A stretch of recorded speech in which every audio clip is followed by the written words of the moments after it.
Good day, everyone. Good evening, everyone.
Good evening, everyone. Good evening. Good evening. Oh, everybody, I'm telling you, you all are so excited for class tonight. Ready to go. Tired of me now. Last class with me until time for review.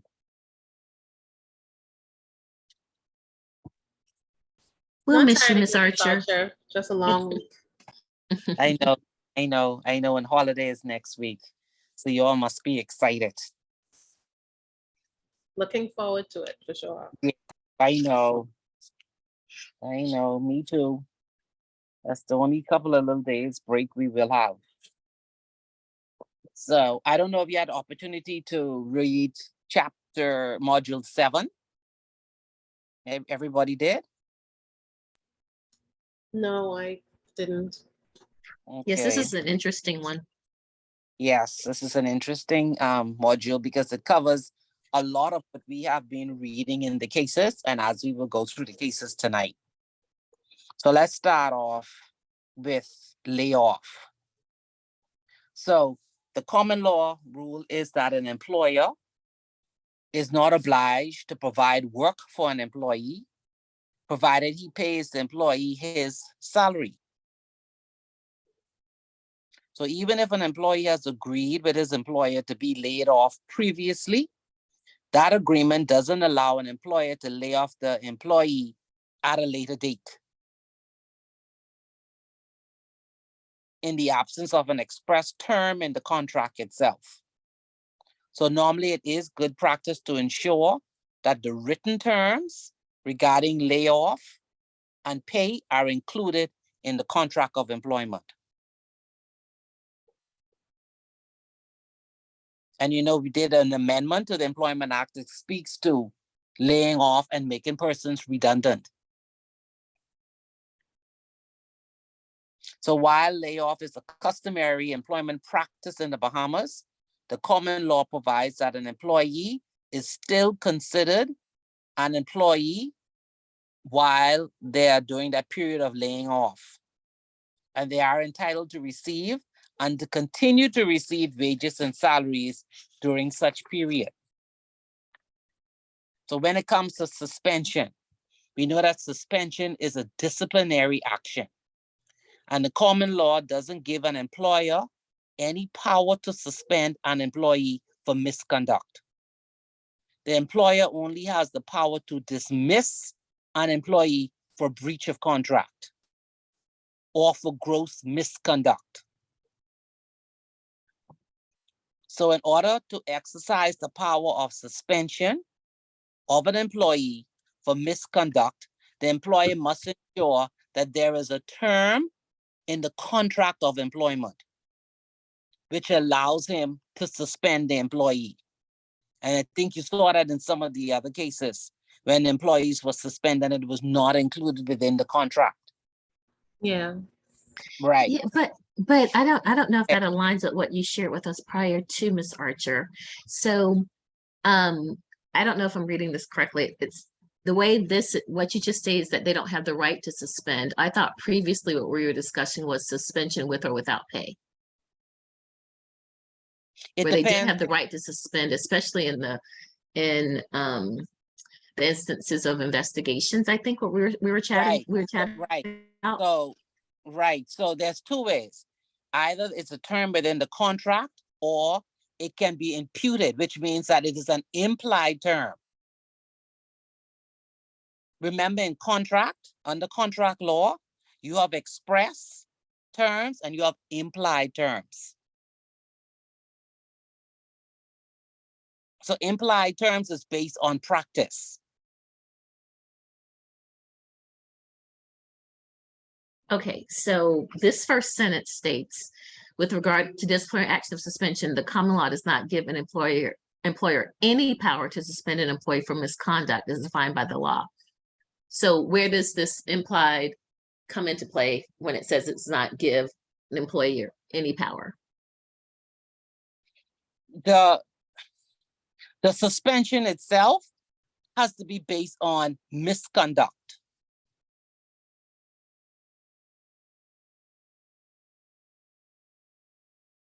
You're confusing me a little more because it says does not give the employer any power to suspend an employee for misconduct. But now you're saying it is for misconduct. This is saying something different here. Yeah. Okay, that's if you're doing it as a disciplinary action. Let's say you disciplining an employee. You can't discipline an employee with suspension. But if you're going to do an act for misconduct, you can do that under the power of suspension if there is a term in the contract or it is implied by practice. Okay, I think I hear the difference. You're saying as a result of, so this was your, I don't want to use this word, but this was your punishment for the misconduct. I'm suspending you. You can't do that. I'm with you. I'm with you. Okay, Okay. understood. Okay. Mhm. Can I Then- also ask, Go ahead. is it maybe, is there a difference because they say misconduct and then the exception is gross misconduct? Does that make a difference?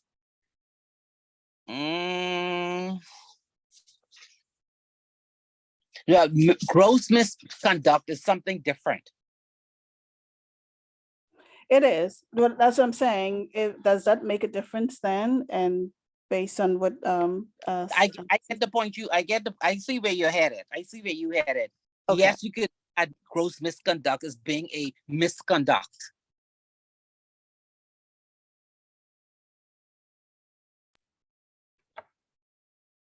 I should have looked for some more suspension cases. There aren't that many. I haven't seen that many. okay. But we saw cases where persons were suspended and they were not considered as employee because they weren't paid. So garden leave, that's where an employer gives a senior executive a long period of notice of dismissal to prevent them from going to work for a competitor. sorry, Ms. That- Archer. Mhm. Just going back to the point about suspension, I wonder, I think it was the Brandley case. Was it the Brandley case when, I think there was a question about whether or not she was terminated properly because she was suspended. I don't remember the exact terms, but I think Yeah, there was that was something about mine. her, sorry? That was my case, Cicely. Yeah, they had something to do with suspension and It was her, suspended, paid. But it wasn't, but what I think the difference here is they suspended her while they were conducting an investigation, and investigation, her right. complaint was without pay. That was, I think, her biggest issue. They didn't suspend her as a disciplinary action. They suspended her while they were looking into the misconduct. what I think it's saying here is, as a result of your misconduct, your disciplinary action is suspension. So kind of Right. two different things. Mhm. Okay, Because in okay, Brandley says suspension without pay in the absence of an express agreement is a breach of contract, entitling the employee to sue for damages as a result of lost wages. And it Okay. doesn't bring the contract of employment to an end. yeah, that's what I remembered, it, referring to her contract not coming to an end. Right. Yeah, okay, Because they had not termed her at that point in time. They were looking into it. Because remember, with employment law, always remember, no matter which section you look at, that's why I told you I like the students to read the cases. Everything turns on the facts of the case. It's the circumstances around it. You'll see when the tribunal makes its decision, the circumstance always is what happened in this case. What did the employer do? What did the employee do? Then what does the law say?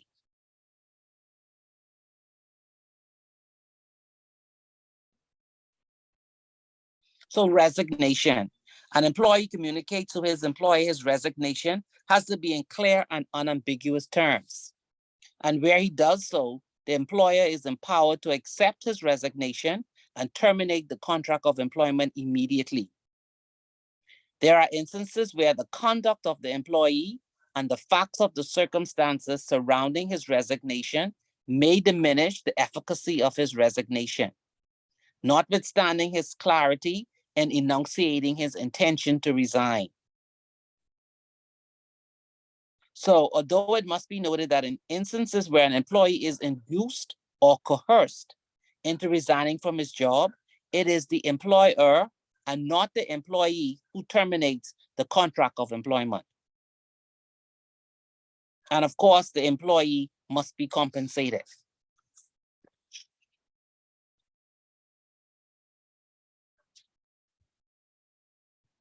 Job abandonment. If an employee abandons his job, does not return to claim his job, under the law of contract, he has repudiated his contract of employment. And the employer accepts it by taking no action to affirm the contract of employment. So if the employee abandons his job, returns to claim it, then his contract of employment is terminated if the employer expressly or impliedly accepts the repudiation of the contract. The employer may formally put in writing his acceptance of the employee's repudiation of the contract, or he may simply imply such repudiation by refusing to allow the employee to continue working under the terms of the contract. That's interesting, that last one. So it says you can either put it in writing or not. Is that what it's saying? Yes. Right. So it doesn't matter. Yeah. So like so construction type jobs. Right.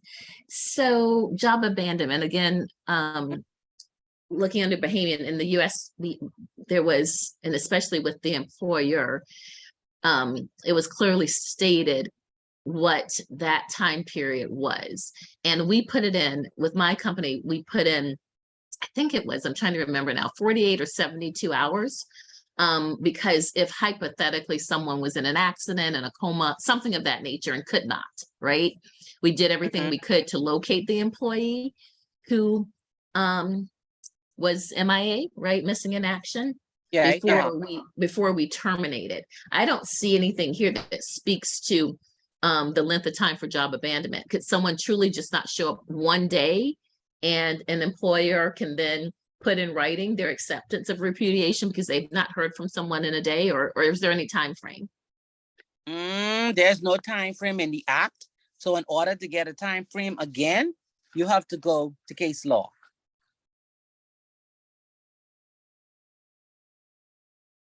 A judge will have to determine what is, and the employee would have to bring an action via the Minister of Labor to the Industrial Tribunal. I will admit, I've not read all of the cases. Did you give anyone this evening one that speaks to abandonment by No, chance? but Okay, I could just look for one. curious. Okay, No, I could look for one before. that's okay. I mean, I was just No. curious. Okay. But it would be good to see. If you raise it, we can look and see if we can find one on abandonment. I don't remember reading one right, like offhand. But I can look for, see if there's one on abandonment. Thank you, Ms. Archer. I don't want any of my fellow classmates daggers at me saying another case. No, no, no, no, no, no. Abandonment. And let me put right on the side here, not on the exam. Okay, thank you, Ms. So Archer. they start to stress. She knows mean, us well now. I mean, I could put it as briefly describe what is job abandonment, but I mean no cases. I'm sorry, class. No, no, no, no, no. No, you don't have to be sorry. I didn't say I'm adding a case, I said I'm putting no case. for Oh, I thought you said abandonment. you were adding a question. No, I'm saying if I do an exam question on this area, and if I referring to job abandonment, I wouldn't give the case if I find one for you on this. It'll just be a general question. What is job abandonment? What is garden leave? I think it'll That's be interesting to see a case because in our contract, well, the handbook, it says 3 days. If you don't report to work after 3 days, then we've considered that you've abandoned your job. So it'll be interesting to see a case about it though. Okay, yeah, that's what I said. I'm just getting it for you, just for knowledge. Let me see what I could find. That's not a problem. All right. So termination of employment and effective notice. An employer may dismiss an employee for any reason he chooses or for no reason at all. But he has to give reasonable and adequate notice to the employee. And you saw it in a lot of cases where the employees were claiming that they didn't have adequate notice or the notice wasn't reasonable. If the employer fails to give notice, or if he gives it unreasonably or inadequately, then he may be sued by the aggrieved employee for damages for wrongful dismissal. So there are two important questions that must be asked and answered on the termination of an employee by an employer. Whether or not the employee was entitled to a certain period of notice, or whether the employee's conduct amounts to gross misconduct or conduct which attracts summary dismissal, and therefore no notice at all. It's important to note that if a contract of employment is for a fixed term, then it automatically terminates on the expiration of that fixed term, and no notice is necessary. So an employer must give reasonable notice to an employee before terminating his contract, unless he terminates on the ground of gross misconduct. And what amounts to reasonable notice and the requisite length of time of notice are dependent upon the facts of every case. However, reasonable notice is not given by the employer to the employee, he will be required to pay salary or wages in lieu of that notice. And we've seen that in some of the cases. So at common law, reasonable notice requires some consideration of several key factors, and that relates to the employee.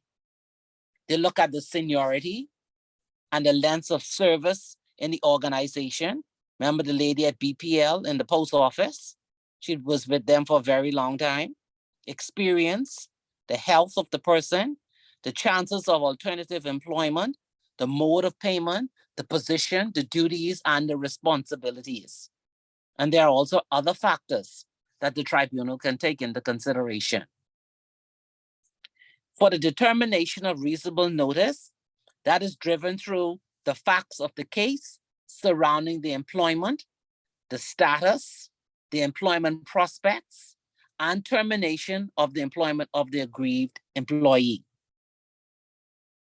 So under Section 29 of the Employment Act, the minimum period of notice required to be given by the employer to terminate the contract of employment of an employee is A, where the employee has worked for 6 months or more, but less than 12, 1 week's notice, or 1 week's basic pay in lieu of notice, and 1 week's basic pay for the said period between 6 months and 12 months.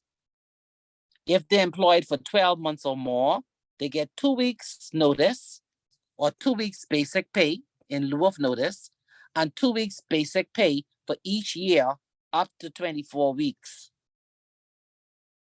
2, an employee shall not terminate his employment until after the expiry of 2 weeks notice to the employer if the period of employment is 1 year or more, but less than 2 years, or 4 weeks notice to the employer if the period of employment is 2 years or more. So Ms. Archer, there's nothing in the act that speaks to your level as well. I was thinking that it was a little higher for management. Is that not true? Did I make that up? Yeah, there's supervisory and manager. I think I have it further down. Okay, thanks. In full. Yeah, in full. Where is that page? I think I typed it out. But you see where I stopped? That's a lot of typing. So under Section 30, the notice of termination by the employer to the employee may be given orally or in writing to the usual or last known place of residence or sent by the prepaid registered post address to that person at the same place. Any notice of termination given by the employee to the employer can be done in the same manner. So unfair dismissal. That's sections 35 to 40 of the Employment Act. So due to the statutory protection, an employer must show at the time of dismissal he had not acted unfairly in the circumstances. And the reasons for the dismissal must be known at the time of the dismissal. So under Section 35 of the Act, the question of whether the dismissal of an employee is unfair, again, is determined on the merits of the case. So under Section 36, dismissal is deemed to be automatically unfair if the reason for the dismissal had to do with a person stating that they're going to join the trade union, or they're taking part in some union activities, or they were not a member of the union, or one of the number of particular trade unions, or had refused or proposed to refuse to become a member of a union. So the principal reason for dismissal, if the principal reason for dismissal is redundancy, and there's evidence to show that the circumstances relating to the redundancy applied equally to another employee or other persons who were not dismissed, then the dismissal is deemed unfair. And that's particularly in instances where the selection of the dismissed employee was based on an inadmissible reason, or the employee was selected in breach of an agreed redundancy procedure, and there were no reasons to depart from this procedure. So under Section 38, the principal reason for a female employee being dismissed is her pregnancy or any reason related to her pregnancy, then that amounts to an unfair dismissal of that employee. Consequently, an employer who dismisses a pregnant employee must demonstrate or prove that the dismissal of that employee is in no way related to her pregnancy. I have a real life case on that, Ms. Archer. And that, and I'll just make it transparent. My husband has a business, and he does not mind if his associates I'll call it moonlight, do the same type of, Yeah. have a side hustle, right? Right. With the same type of business. But this one female employee would use, his office space for her own personal clients. And he said, now that you can't do, in essence, from 9 to 5, Monday through Friday, you use, our office space for my business. Your side hustle, you have to do privately on your own time. And she would consistently bring in her own private clients to use their conference room. And it was noted, and it's interesting, this was when we first got married. And, human resources was new to him. And I said, you better put this in writing. You better, he goes, no, she knows. We've told her 3 or 4 times. And my term, my personal term, when I tell managers this, is that persons get selective amnesia, right? So Right. you can tell them verbally, but they can say, you didn't tell me that. And it's your word against theirs. Nonetheless, he let her go. And she went to labor board, and he had to pay out a decent sum because she was pregnant. That was the caveat. That was the caveat. Yeah. And I thought it was really interesting in that she didn't deny any of her activities. And so, his attorney was saying, how can they reasonably think it's okay for her to bring in her own personal clients during his time when she was supposed to be working on the clock for him? But it was completely, they did not rule in his favor. So I'm just saying, be very cautious about this one. Yeah. It has nothing to do with her. If he wanted to bring an action, a civil matter, saying that she breached her contract because of using the facility, that's a different matter. Yeah, I mean, he let it go. He wasn't going to take it any further, but at the end of the day, she was no longer working with him. So that's, I guess, at the end of the day, that was what he wanted, but had to pay her, out far more than he had planned on doing. Yeah. So he'll listen to you now then. Oh, expressly. Too much. He needs to put me on his payroll now, but yes, he does. Yeah, because these things, they come. Let me see. Hi, Miss Archer. Yes. Letting you know this is Samantha, letting you know I'm here. Oh, hi. Yeah. I just signed on. Okay. I have a question. Are you going over the cases now? No, in a couple of minutes. Oh, okay. Because I had the one for Seminette. This is the pregnancy one. Seminette with Bahamas Correctional Officers. Yeah, we haven't started the cases yet. Okay. Come on. Okay. We'll get Buckley. Okay. Ms. Archer, I have a question. What Lucia just mentioned about the situation with the husband. So couldn't he have still, during that case, couldn't he still have disputed the reason why she was terminated? I mean, it's coincidental that she was pregnant at the same time, but couldn't he still have disputed that? Patty, what I didn't add, and that's a good point, that she stated it was because she was pregnant. So that was her argument. Yeah. Because she brought the matter to the tribunal, correct? That's correct. Yeah, she brought the matter. If it was the other way around, then that would have been the grounds upon which he would have said that her contract was terminated. Yeah, but I mean, even though she still brought it to the tribunal that was the reason why she was dismissed. Couldn't he provide any other proof to say that this is not the reason why she was dismissed? That's the challenge right there, Patty. It was her word against theirs. It was all verbal. So they could not prove that they had those discussions with her.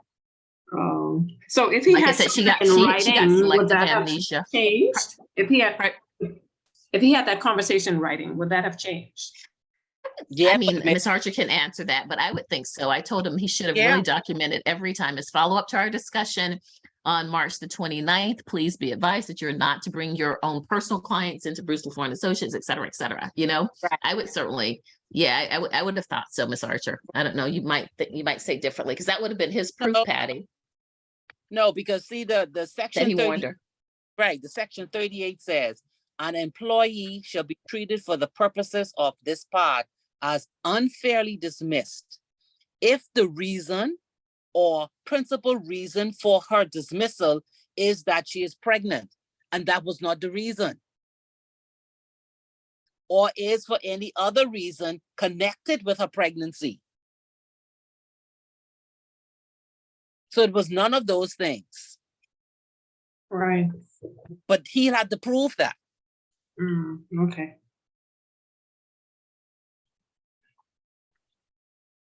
He'll have to prove that.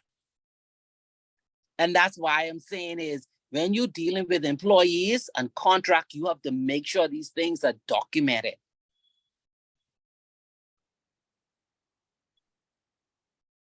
As things occur, because sometimes when you write the contract, you may just write a typical contract, but there are things that come up.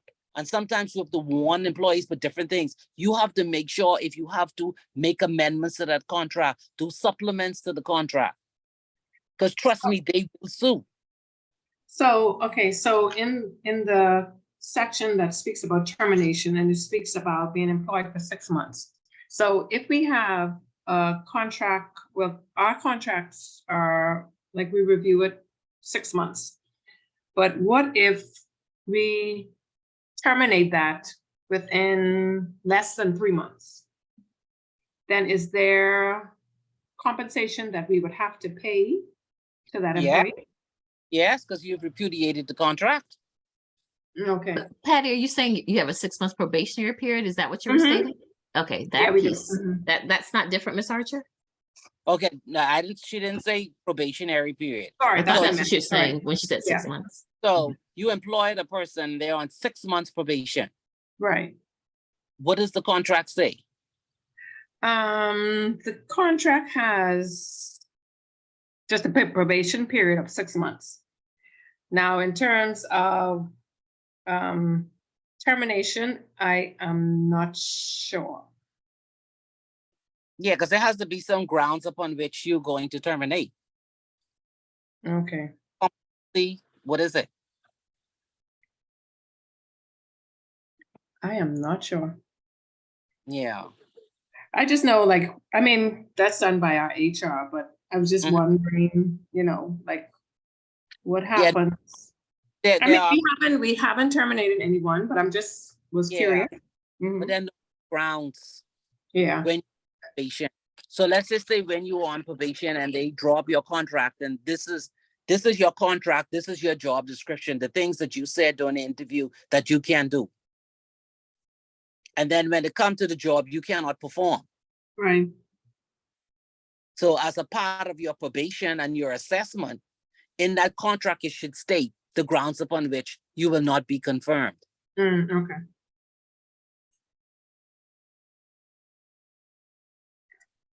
So dismissal is unfair, you all know, if there is a strike action.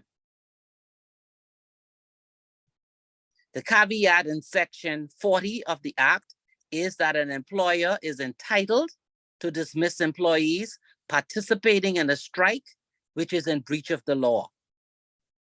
But he has to dismiss all of the employees who participated in the strike and does not reinstate or re-engage any of them. An employer has to dismiss the strikers while the strike is taking place, not when it is over.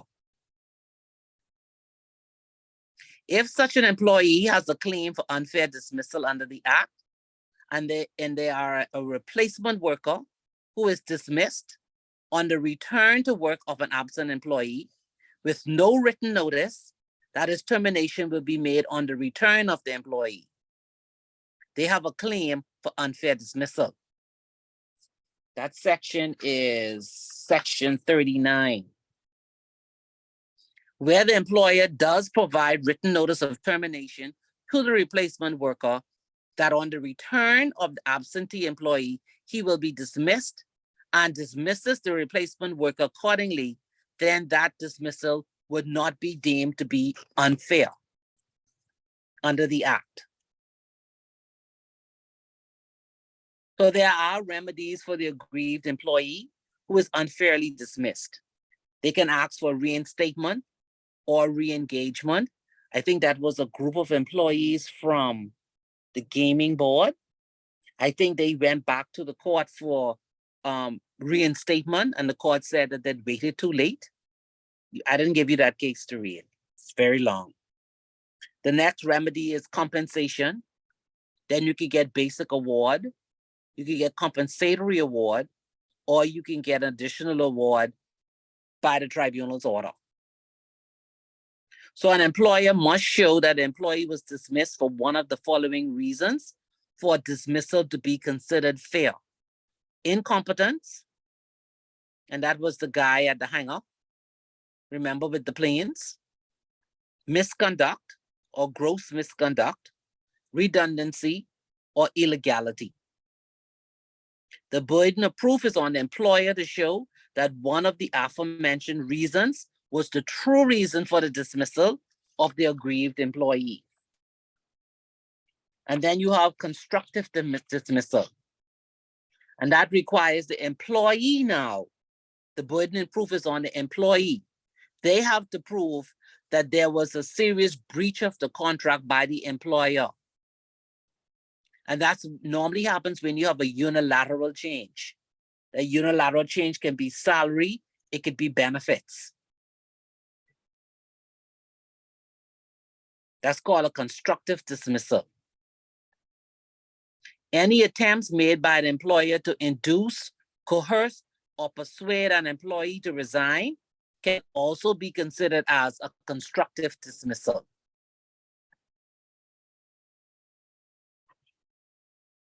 Wrongful dismissal, that's when an employee is dismissed without notice, or when notice was given, but the notice was inadequate.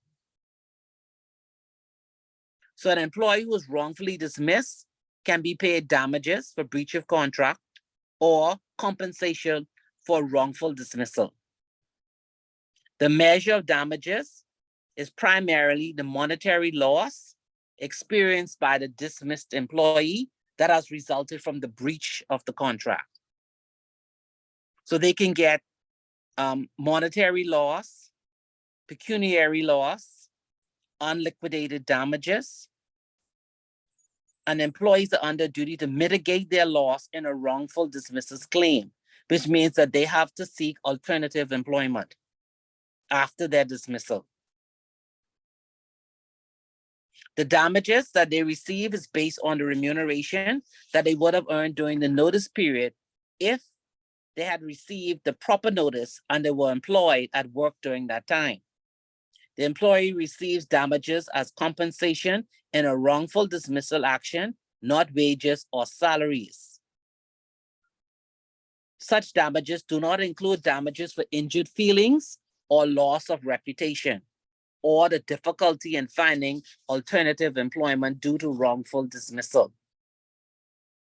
An employee may recover stigma damages, compensation for pecuniary loss due to the loss of reputation that is caused by an employer's breach of the implied term of trust and confidence. Then you have summary dismissal. That's section 31 of the Employment Act.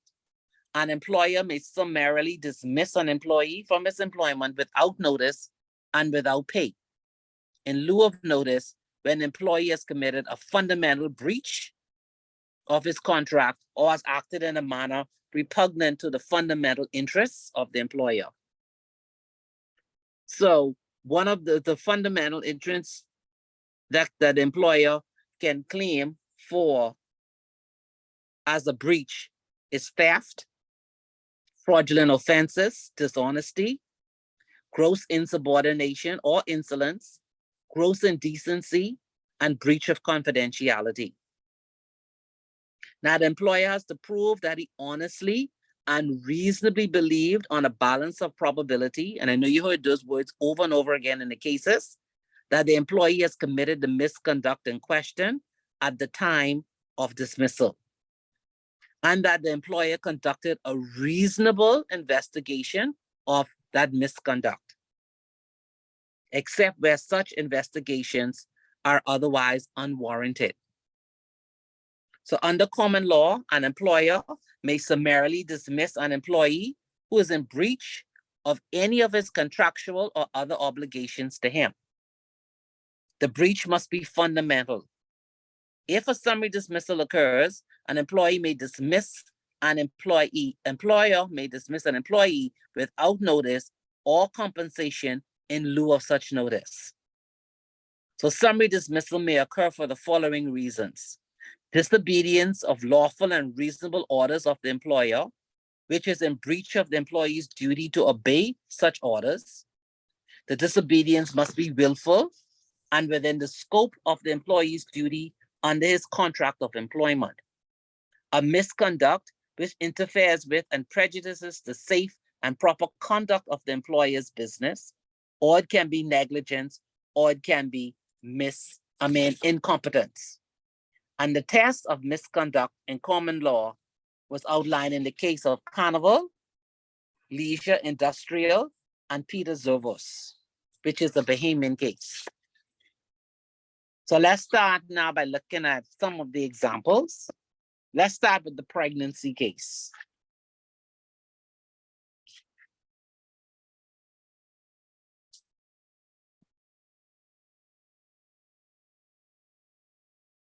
Let's start here. There you go. Ms. Archer, can we go back to page 102? Okay, hold So on. this first sentence, under I missed- common law, an employer may dismiss an employee for any reason he chooses or no reason at all, provided he gives reasonable and adequate notice to the employee. Is that kind of full stop? So as long as they have adequate notice, I guess I feel like some of these sections are, when that sounds so full stop and absolute, but then there seems like there are 102. caveats to it. 102, which paragraph you at? Termination of employment and effective notice. So under common law, which is case law, an employer may dismiss an employee for any reason he chooses or no reason at all, provided he gives reasonable and adequate notice to the employee. So it means you could dismiss anybody, anytime. But that when you dismiss, you have to compensate them for the notice or the lack thereof. Yeah, I just want to make sure that's what it's saying. And as long as Yeah. it falls under what, this compensable piece is, it Mhm. can be done. Yeah, Okay. yeah. All right. Okay. I guess if we get to my case tonight, we can go through it, but okay, Okay. thanks. So who's going first?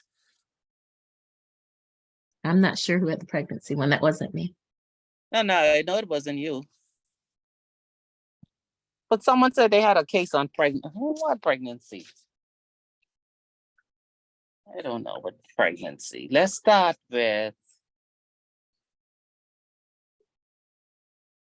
No, I have the, I can't pronounce his name, Deladinian Simonet, Bahamas yeah. Correctional Office Association. Mm-hmm. Go ahead. Okay, I was looking for my Um, bundle. Go ahead. okay, I'm driving, let me pull on the side of the road. You try. Now I'm just coming from Memorial. Oh. Of my condolences for. You went to the Bethel funeral? No, Bo Oh, I don't know that one. from Clarencetown, Long Island, it's my uncle. Oh, okay. All right, Yeah, let's, I sent you an email. okay. Yeah, okay. Eladine Um, Simonet. Yes, Deladian Simonet and the Bahamas Correctional Officers Association. Ms. Simonet is the applicant and the Bahamas Correctional BCOA is the respondent. This decision is delivered by Her Honor Vice President Simone Fitzcharles, sorry.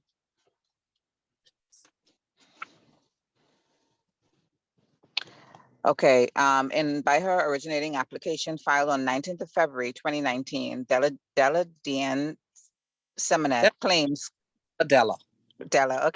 claims compensation for wrongful dismissal from the BCOA. The Minister of Labor referred the dispute to the Industrial Tribunal by his certificate of referral made on the 1st of February 2019. Ms. Simonet was the sole witness in the trial. The facts as related in the testimony of Della Simonet were quite simple. Ms. Simonet recounted that she was a hired cook at BCOA on 13th of October 2015. Her terms of employment gave her 2 weeks vacation after 1 year of service. The applicant's initial salary, Ms. Della's salary, was $215, but after she successfully completed probation, it was increased to $275. So according to her written contract of probation, of employment, her position was given for a fixed term of 124 weeks, which is basically 2.5 years, with an expiry date of 24th of February 2018. The contract also stipulated that its terms are subject to changes by the executives of the association only, based on variables that are uncontrollable or unforeseeable. So the applicant testified that during 2016, she became pregnant, and she informed her employer in May of 2016 the fact that she was pregnant and that she expected to start her maternity leave after she passed her 12-month mark of employment, which would be in December of 2016. The applicant's contract of employment stated that she was entitled to 2 weeks vacation upon a completion of 1 year of service. And she testified that she applied and she received approval for her vacation, her 2 weeks vacation, which she would take from the 15th of November, 2016 to the 2nd of December. She was to return to work on the 5th of December and then start her maternity leave shortly after. However, while she was on vacation, she went into labor and she gave birth to her child on the 28th of November, 2016, exactly 1 week before she was scheduled to come back to work from vacation. So by a letter dated the 15th of December, 2016, Corporal Anthony Butler, who was the president of the BCOA, wrote to Ms. Simonet the following terms: RE maternity benefits. Our review of our record indicated that you took vacation leave the 12th of November, 2016 and ended on the 5th of December, 2016, for which you was paid in full. Additionally, we were advised that you began maternity leave on the 28th of November, 2016, which clashed with your vacation leave and is scheduled to end on the 6th of March, 2017, which would be her maternity leave. So the BCOA then gave a breakdown of the pay they decided to give to the applicant from the 5th of November, 2016 to the 6th of March, 2017, which was the time of her maternity. Ms. Simonet testified that she received the funds that was set out in the letter. Specifically, the tribunal notes that she did not deny receiving her full salary from the 12th of November, 2016 through December 2nd, 2016, which was her approved vacation. And she also confirmed that she received 40% of her salary from her employer during her maternity leave up to the 6th of March, 2017. So when Ms. Simonet returned to work on March 6, 2017, she was given a letter which terminated her employment from the BCOA and $550, which was equivalent of her 2 weeks pay. Again, the president authored the letter. The written reasons he gave for the termination were: at the time that you entered the contract, it was unforeseeable that you would have been absent for such an extended period of time. During your absence, the executive and I made certain necessary decisions, which were not foreseeable or uncontrollable, which now affects your employment with us.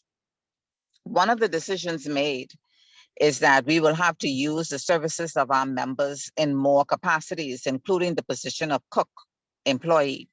So as a result, your contract of employment is terminated with immediate effect upon receipt of this letter Ms. Simonet testified that when Corporal Butler handed her the termination letter, he also ventured verbally a reason for dismissing her.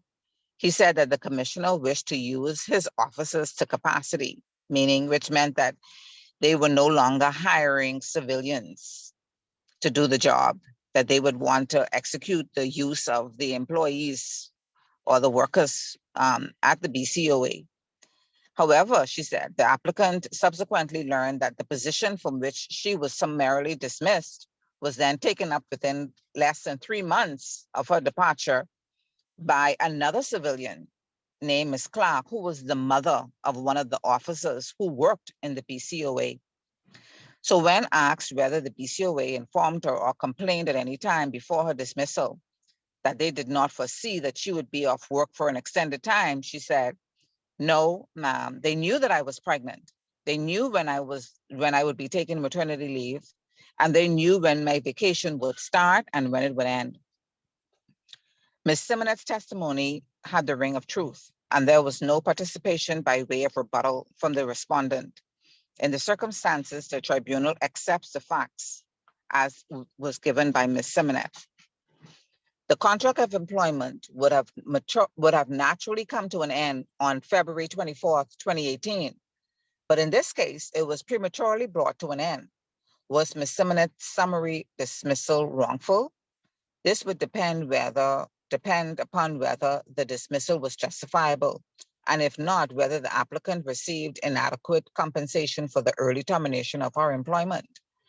The respondent can justify its actions if Ms. Simonet committed a fundamental breach of her employment contract. Sections 31 through 33 of the Employment Act speaks to this issue as follows. An employer may summarily dismiss an employee without pay or notice when the employee has committed a fundamental breach of his contract of employment or has acted in a manner repugnant to the fundamental interests of the employer. 32, subject to provision in the relevant contract of employment, misconduct which may constitute a fundamental breach of a contract of employment or may be repugnant to the fundamental interests of the employer shall include, but shall not be limited to, the following: whether it's theft or fraudulent offenses, dishonesty, gross insubordination, insolence, gross indecency, breach of confidentiality, etc., gross negligence, incompetence, gross misconduct. An employer shall prove for the purposes of any proceedings before the tribunal that he honestly and reasonably believed on a basis of probability that the employee had committed the misconduct in question at the time of the dismissal, and that he had conducted a reasonable investigation of such misconduct, except where such an investigation was otherwise unwarranted. In Ms. Simonet's case, Ms. Simonet's case clearly does not fall within the list of acts of misconduct set forth in Section 32 of the Employment Act. Certainly, the BCOA neither expressed nor attempted to prove it had an honest or reasonable belief Ms. Simonet had committed misconduct when struck at the root of her contract of the employment in keeping with the Employment Act. Rather, the employer has indicated that it ended her employment because it decided not to hire civilians any longer. However, it appears that the BCOA attempted to rely upon the words in the contract of employment, which stated that it would change the terms of employment by reason of unforeseeable or uncontrollable variables. But the respondent approved the leave given to Ms. Simonet. And Ms. Simonet's testimony proved just the same. It was supported by the fact that they paid Ms. Simonet her full vacation pay from the 12th of November to the 5th of December. And then despite the intervening birth or the baby came early, they also paid her the 40% salary for her maternity leave for the time of confinement up to March 6, 2017. So moreover, Corporal Butler's letter on the 15th of December expressed no displeasure and no unforeseeable or uncontrollable circumstances for which the applicant might be dismissed. There was no complaint whatsoever that the vacation and the maternity leave taken by Ms. Simonet cause the BCOA any difficulty which would adversely affect Ms. Seminet's employment. So the question becomes whether vacation leave and maternity leave can lawfully be relied upon as reasons for justifying the summary dismissal of an employee. The answer is no. So Section 17(1), the Employment Act stipulates that a female employee is, in addition to her annual holiday, entitled to maternity leave if she produces a medical certificate to her employer, which shows when her period of confinement will be. It also stipulates that an employee of 12 months or more can qualify for maternity leave.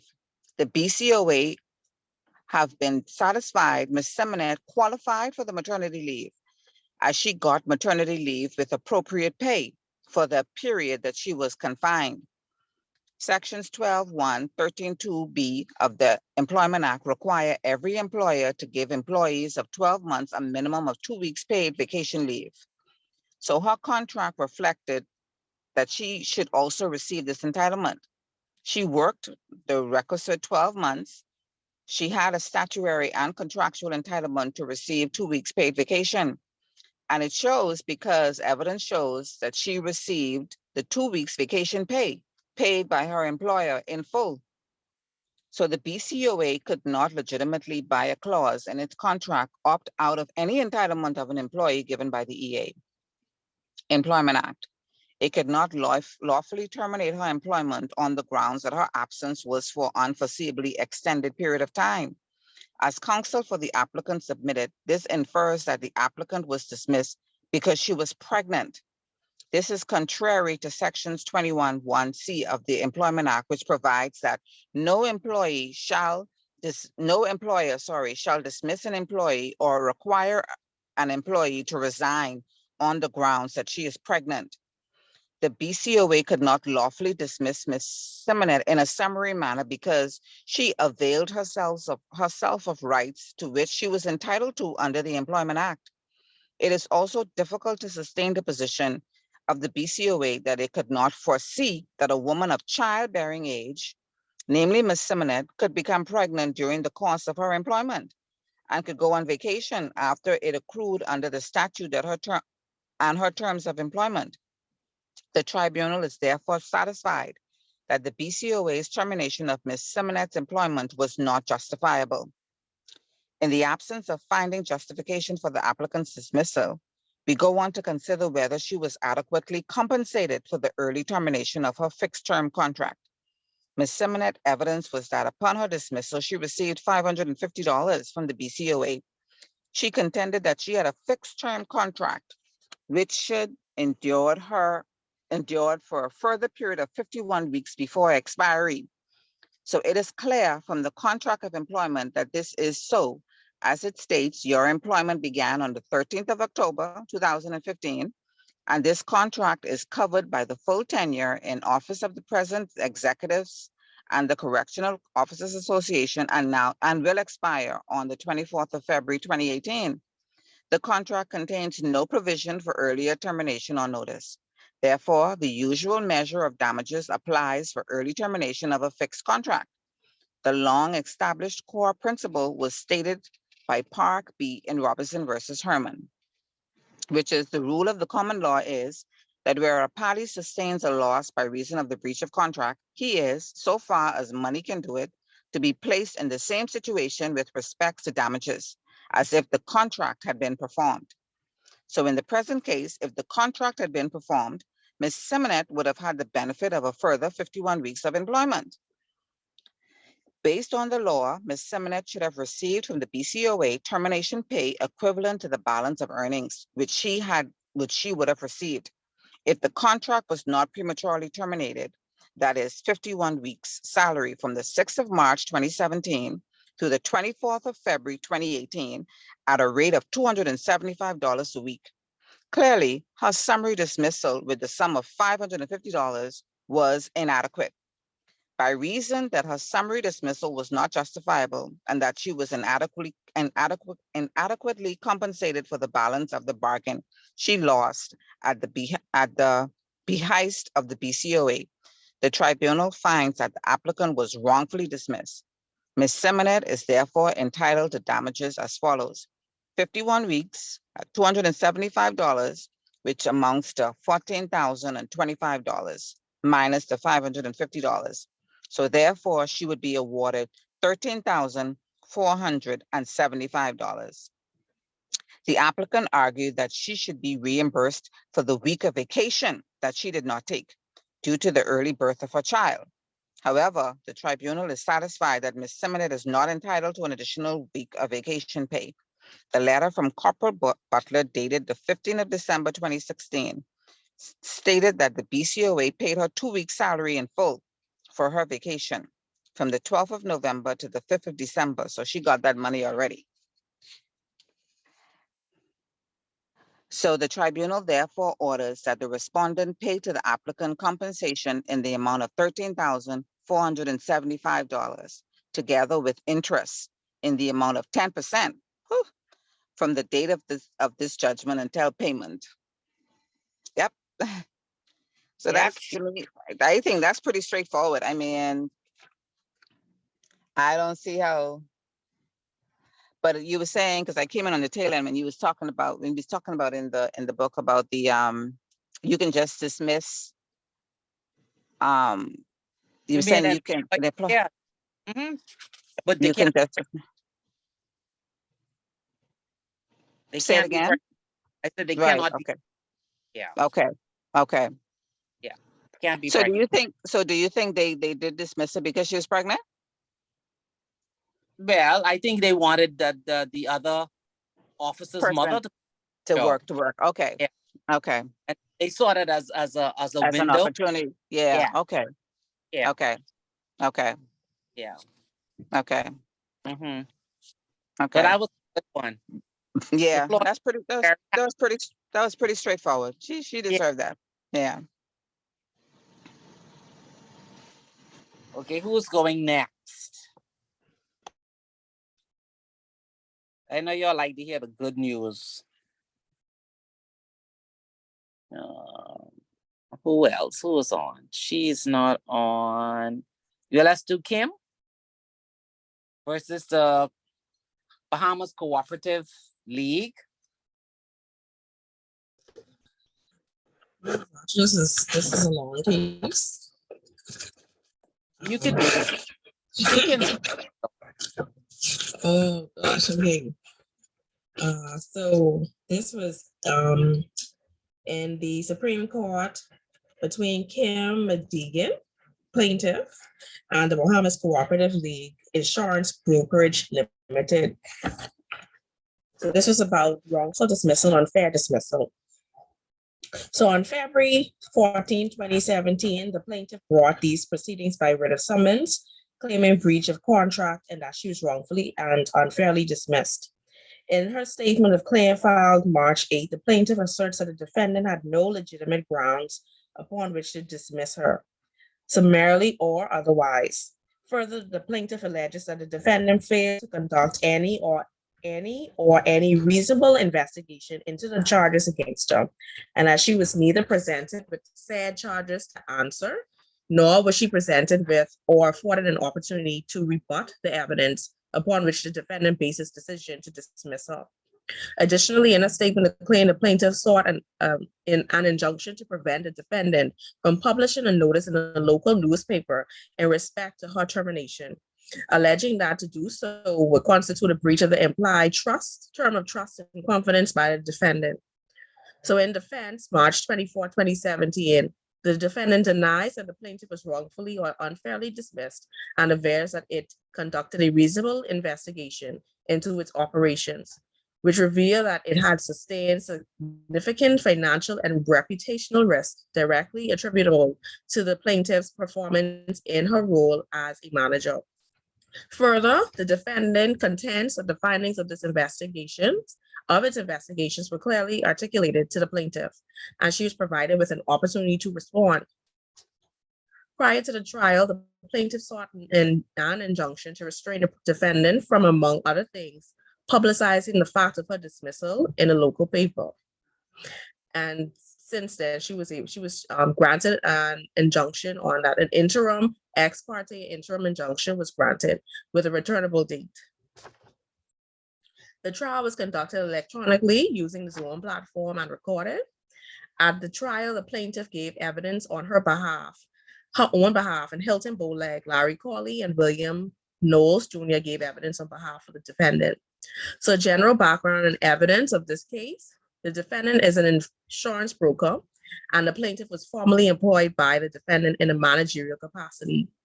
The plaintiff's employment commenced on June 2015, and the express terms of her contract of the employment were recorded in a letter dated May 19, 2019.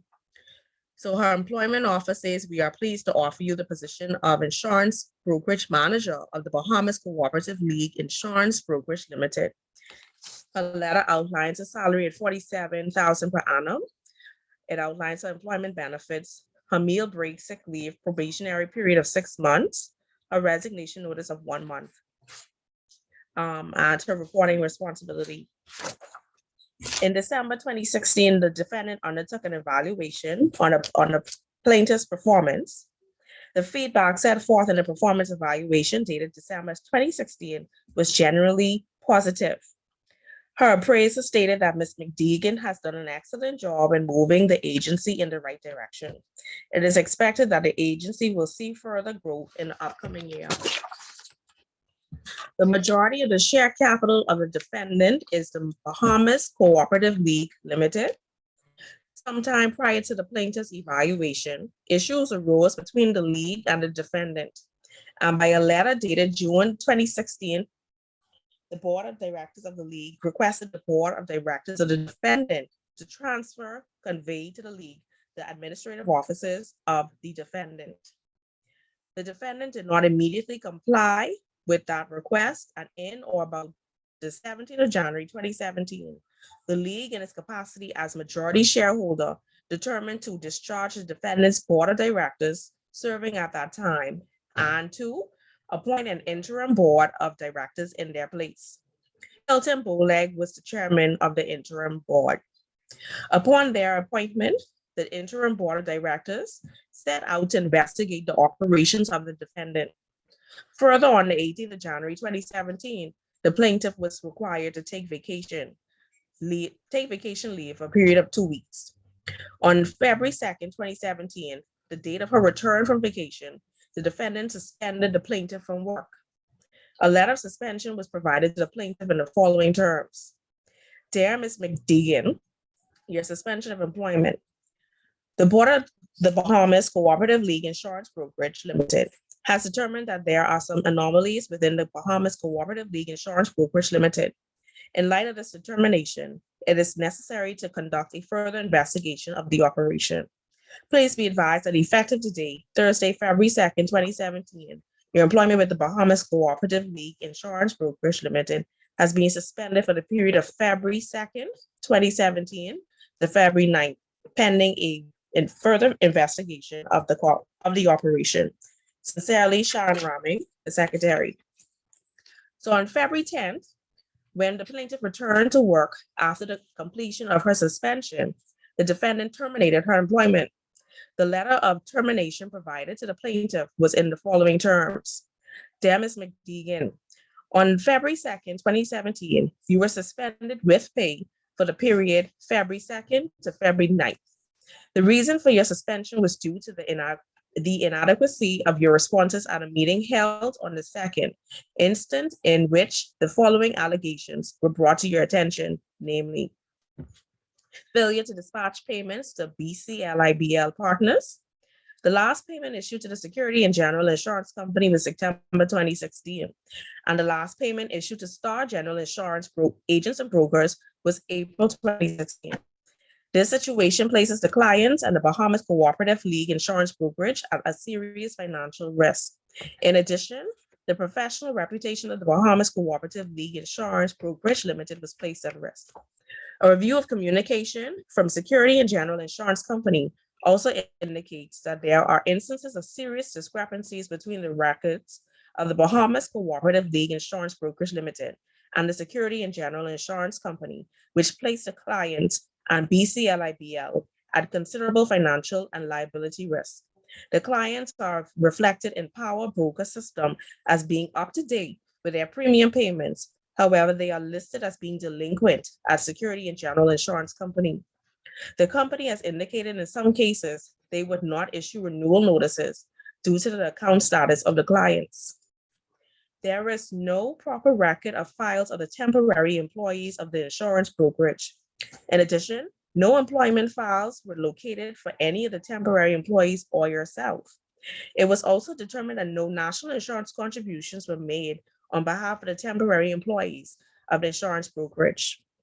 This is a violation of the National Insurance Act. Further, the suspension was necessary to allow a reasonable investigation into the aforesaid matters. Having completed our reasonable investigation, we have concluded that your conduct falls within Group 2 of the offenses outlined in the Personnel and Policy Handbook of the Bahamas Cooperative League Limited and its wholly owned subsidiaries, which was their employee manual. This is the specific misconduct which our reasonable investigation revealed and which is listed in the employee manual are as follows: stealing company equipment or the personal property of fellow employees, willful neglect of duties. As a result of our reasonable investigation, it has been determined that your contract of employment with the Bahamas Cooperative League Insurance Brokerage Limited shall be terminated with immediate effect. We kindly ask that you immediately return to the Bahamas Cooperative League Insurance Brokerage Limited all property, equipment, records, correspondence, documents, files, and other information, whether originals, copies, or extracts, belonging to the Bahamas Cooperative League Insurance Brokerage Limited. Sincerely, Hilton Bolek, the chairman. So the plaintiff's evidence. In summary, the plaintiff's evidence is that she was not paid for the period of her suspension from February 2nd to February 9th, although the termination letter purports that she was suspended with pay.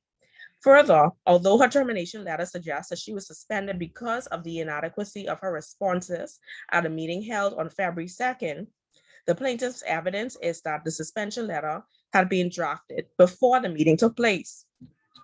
The plaintiff also gave evidence that the said meeting was unfair because she has not been provided with any previous notice of the meeting or any of the defendant's concerns regarding its operations and management. She also testified that she has not been informed of the changes which had occurred in the composition of the defendant's board.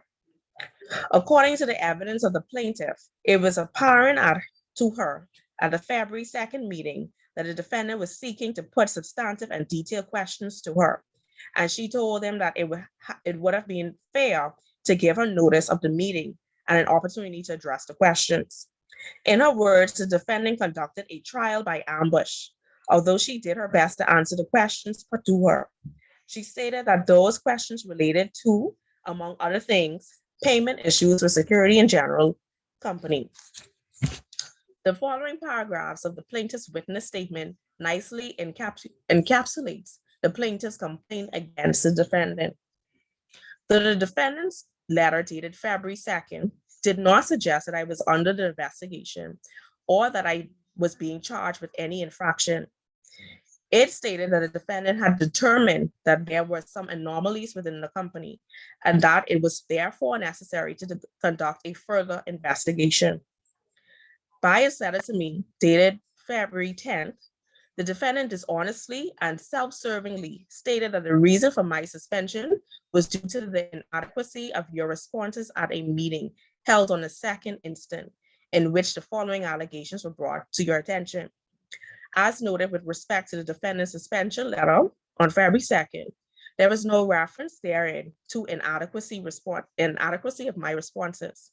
Furthermore, the transcript of the said meeting also demonstrates that there was no suggestion to me that I was being suspended due to the alleged inadequacy of my responses. The defendant at all material times maintained that I was only suspended pursuant to its desire to conduct further investigations of its operations. In its said letter of termination, February 10th, the defendant refers to 3 purported allegations allegedly brought to my attention. Firstly, a purported failure to dispatch payments to the defendant's partners.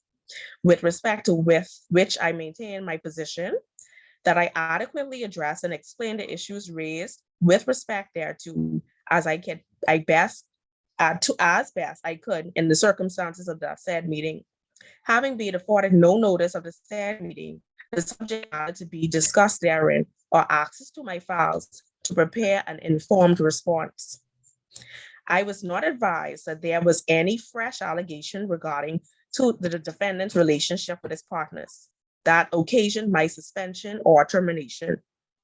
The defendant's previous board was fully aware of the issues we were having with Security in General and Star General Insurance Agents and Brokers Limited, and at no time suggested that I was at fault with respect thereto. I reject any attempt by the defendant to base his decision to terminate me upon stale allegations, particularly with affording me an opportunity to address them in light of the new board's apparent differing interpretation of these historical facts. The defendant has failed to demonstrate any credible financial risk to which it was exposed in its relationship with S&G, and how that would have been attributable to my performance in the period since the defendant's interim insurance board took over or otherwise. The S&G matter was stale and at best related to a difference in view and approach between the previous board and the new board, for which I could not reasonably be blamed. Had the defendant's new board established its desired protocol and complied with the same, and they then would have been in position to reasonably and fairly assess my performance on an informed basis. What appears from the said letter of termination and the defendant's conduct of this litigation is that the defendant has taken historical statements made by S&G and others as disputable fact and arbitrarily disregarded any explanation or rebuttal thereof, notwithstanding the fact that the defendant's previous board did not share the same view. My responses to the questions posed to me were wholly ignored. The third allegation referred to by the defendant in its said letter of termination relates to the purported absence of proper record or files of the temporary employees of the insurance brokerage. As I advised the defendant at the said meeting, the relevant files were present and accounted for when I was forcibly removed and excluded from my office. Had the defendant put questions to me before excluding me from the workplace, I may then have reasonably faced questions, however, questions about my inability to produce said documents. However, I cannot account for what happened in the defendant's offices during my forced exclusion therefrom by means of falsification and suspension. Furthermore, there is absolutely no evidence suggesting or tending to suggest the ludicrous proposition that I stole company equipment or the personal property of fellow employees. I find this allegation oppressive and abusive in the circumstances, as it is based on no reasonable or credible evidence. It was not suggested to put to me in the said meeting or otherwise that I stole any property belonging to my fellow employees, and I adamantly reject this slanderous allegation. The defendant could not claim to have conducted a reasonable investigation with respect to the said allegations, as they were never put to me as charges against me for my response, and allegations with respect to stealing were never raised with me at all. I was terminated before having been afforded a right to be heard in response to the charges against me. The defendant also purported to terminate me based on stale purported allegations relating to matters with which the previous board were fully aware of and which represented legitimate disputes between the defendant and companies with whom it did business prior to my employment with the company. There was no evidence before the defendant that I had demonstrated a willful neglect of duties. For that reasonably to have been the case, the defendant would have to demonstrate that I deliberately failed to do something I was required to do or was asked to do by the board. The defendant did not suggest or put to me that I had refused to discharge or willfully neglected my duties, and nothing produced by the defendant herein demonstrated that I had deliberately or willfully neglected my duties. The defendant failed by its letter of termination to reasonably articulate any specific duties in question which I am alleged to have willfully neglected. I received only and overwhelmingly positive ratings on my performance evaluation conducted by the defendant, issued to me and dated December 9, 2016. The facts and evidence before the court herein demonstrate that not only was there no reasonable or lawful basis for the defendant to terminate my services, but there was equally no reasonable or lawful basis for my summary dismissal without pay. The defendant not only unfairly dismissed me, but set about to damage and destroy my future employment prospects through an oppressive and unreasonable national advertisement campaign with respect to notice of my dismissal in local daily papers. I was not a traveling salesperson or insurance broker for the defendant. I was his general manager stationed in his offices. The general public had no legitimate interest in news of my separation from the defendant, as I posed no credible threat to the public or the defendant.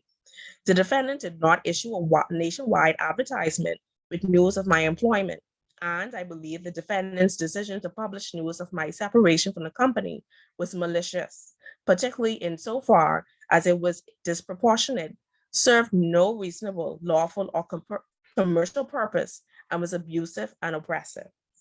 I am presently unemployed, and the defendant's injury to my professional reputation and employment prospects continues to impact my efforts to secure employment commensurate with my experience and expertise in the insurance industry or otherwise.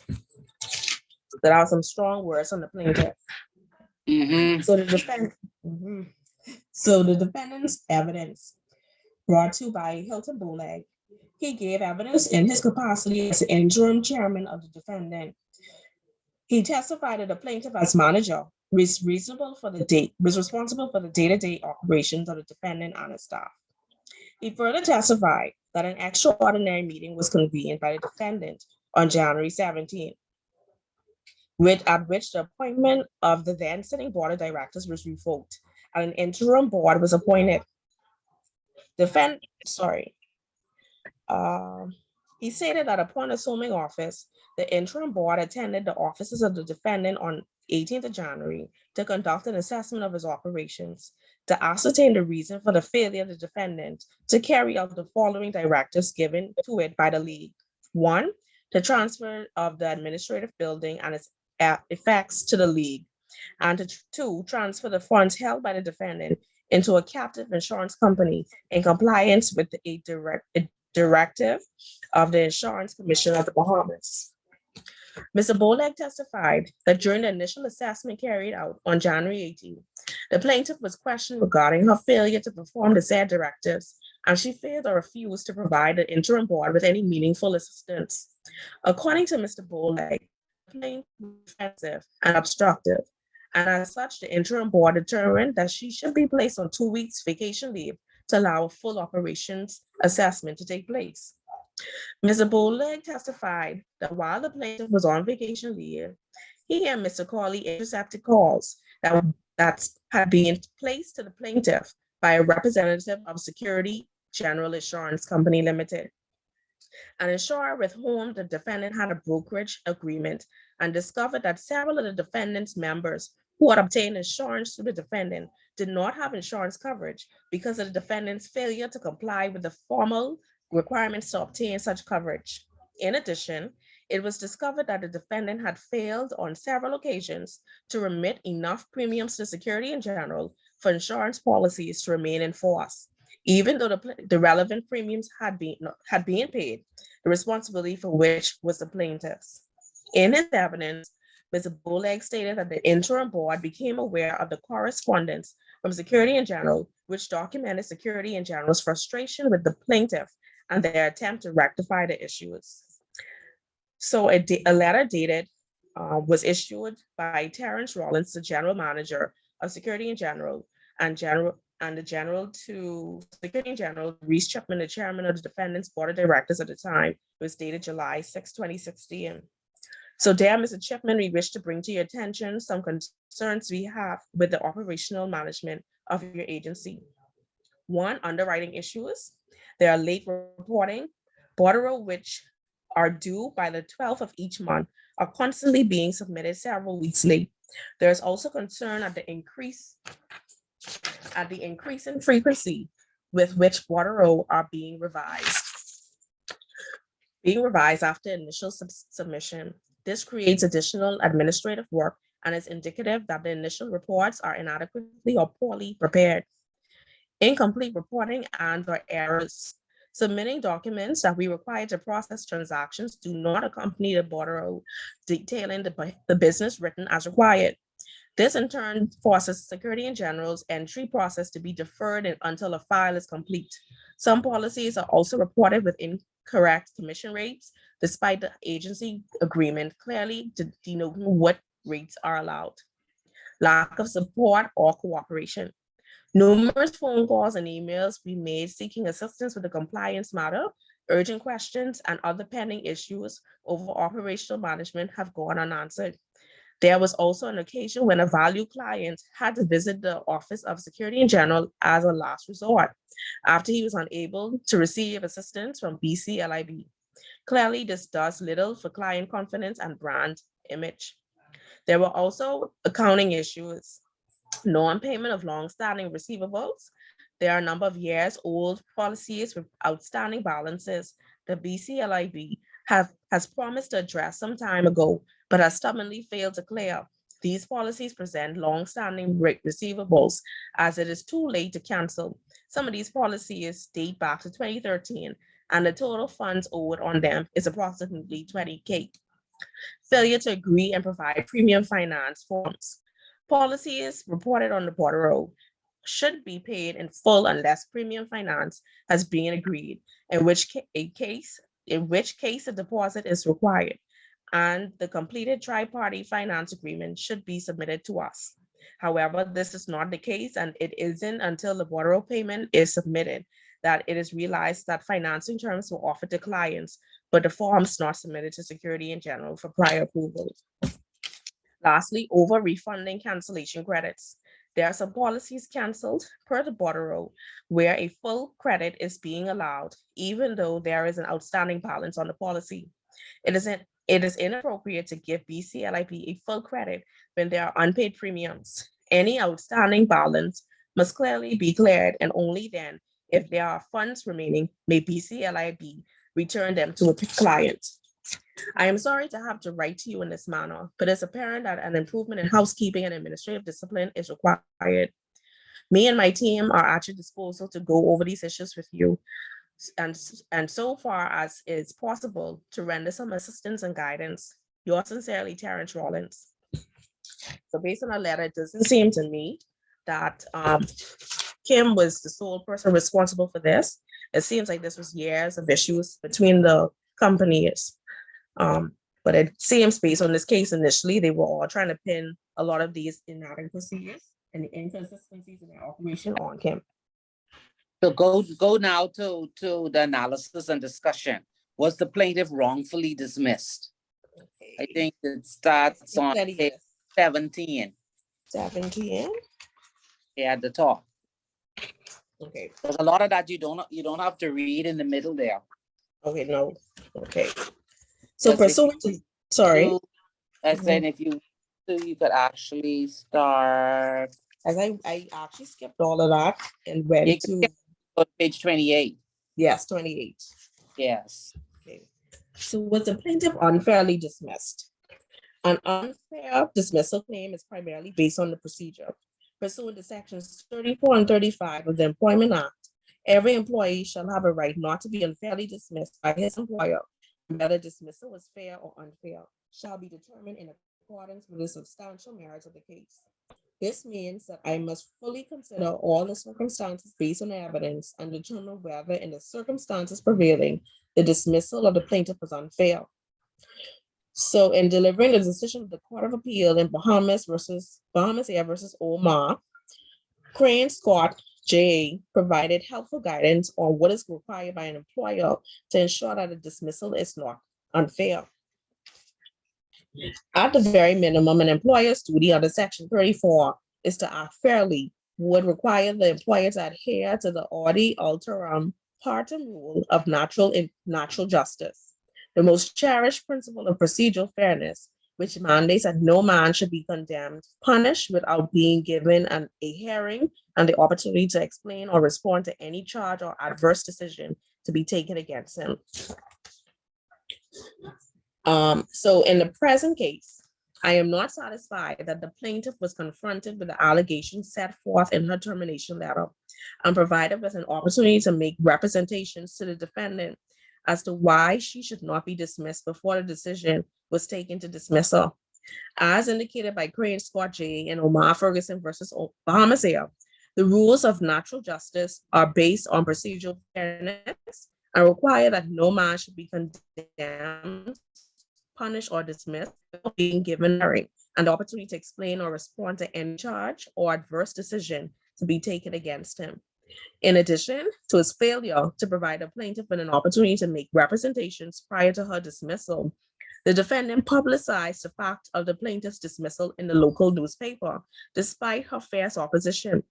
The publication, which Mr. Parker describes as a gracious nationwide ad campaign, contained a photograph of the plaintiff and stated, "The Bahamas Cooperative League Insurance Brokerage Limited wishes to advise its clients and the general public that Ms. Kim McDeegan is no longer employed with the BCLIBL and is therefore not authorized to do business on his behalf."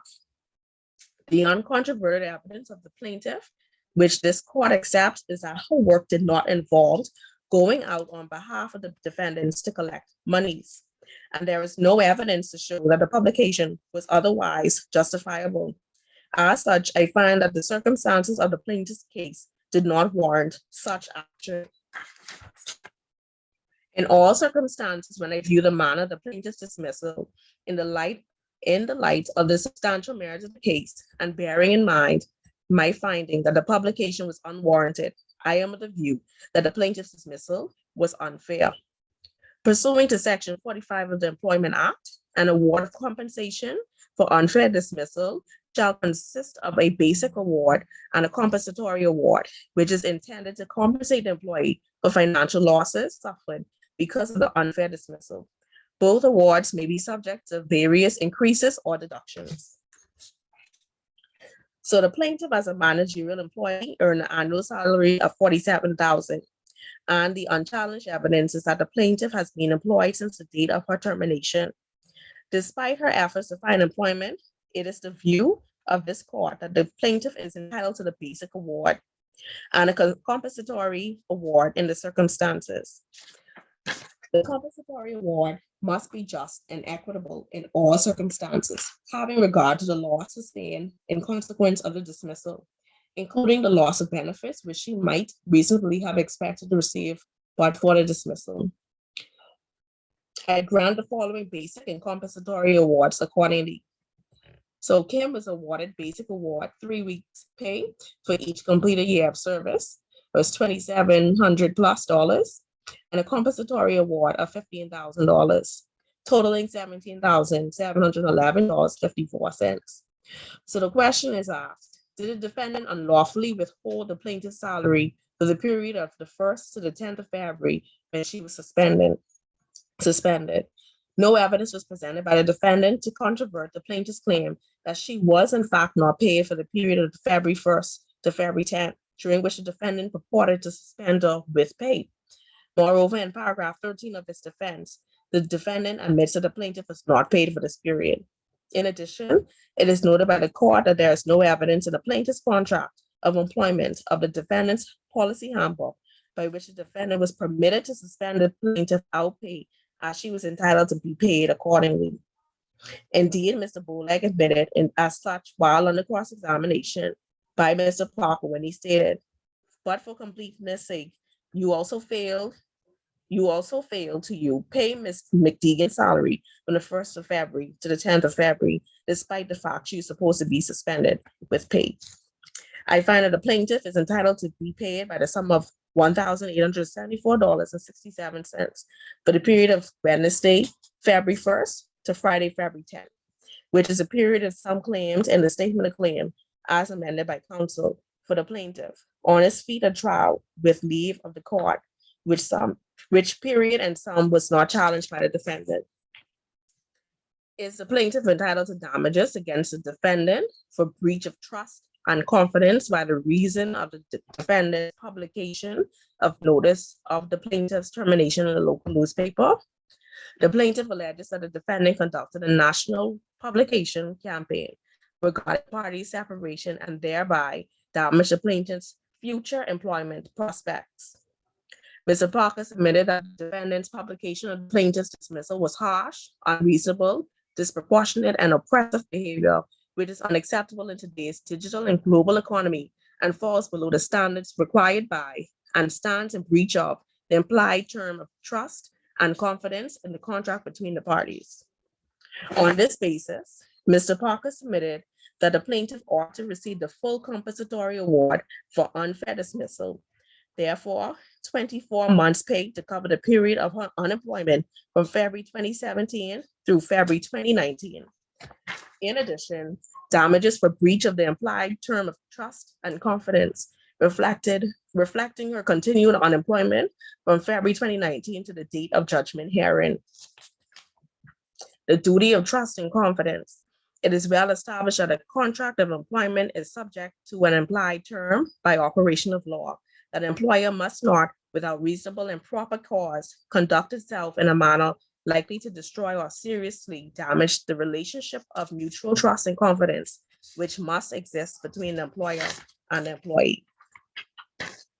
In summary, I grant judgment in favor of the plaintiff in the aggregate sum of $30,145.12, comprising of $10,558.91 for wrongful dismissal, $17,711.54 for unfair dismissal, and $1,874.67 in respect to the plaintiff's unpaid salary for the period February 1st to February 10th, 2017. The plaintiff shall have a cause to be taxed if not agreed. So that was a lot. But in summary, They Kim built would have their, won again. Sorry. yeah, they built their, Yeah, based on that, I seen that she had a solid case. yeah, they didn't do her justice. No, not at all. No, No. she had a good case. Yeah, she did. But the compensatory award, that was the first time I ever saw that. Is Yeah, that but something that's usual? she got on each ground. Okay. She got sums for wrongful dismissal, breach of trust. Yes. Yes, for each one of them. Okay. No, because the whole Okay. thing was just made up by them. Yes. It was they And wanted if you- something like someone to blame. Yes. Oh. And so Yeah. they were what she was awarded. Yeah. And Mhm. rightfully so. Rightfully Yeah. so. All right, let's do Travessa. Hi from Edgecombe and Paradise Games.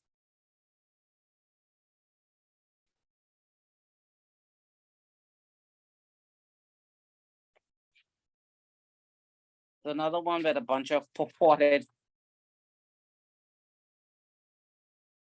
I think she won in this case too.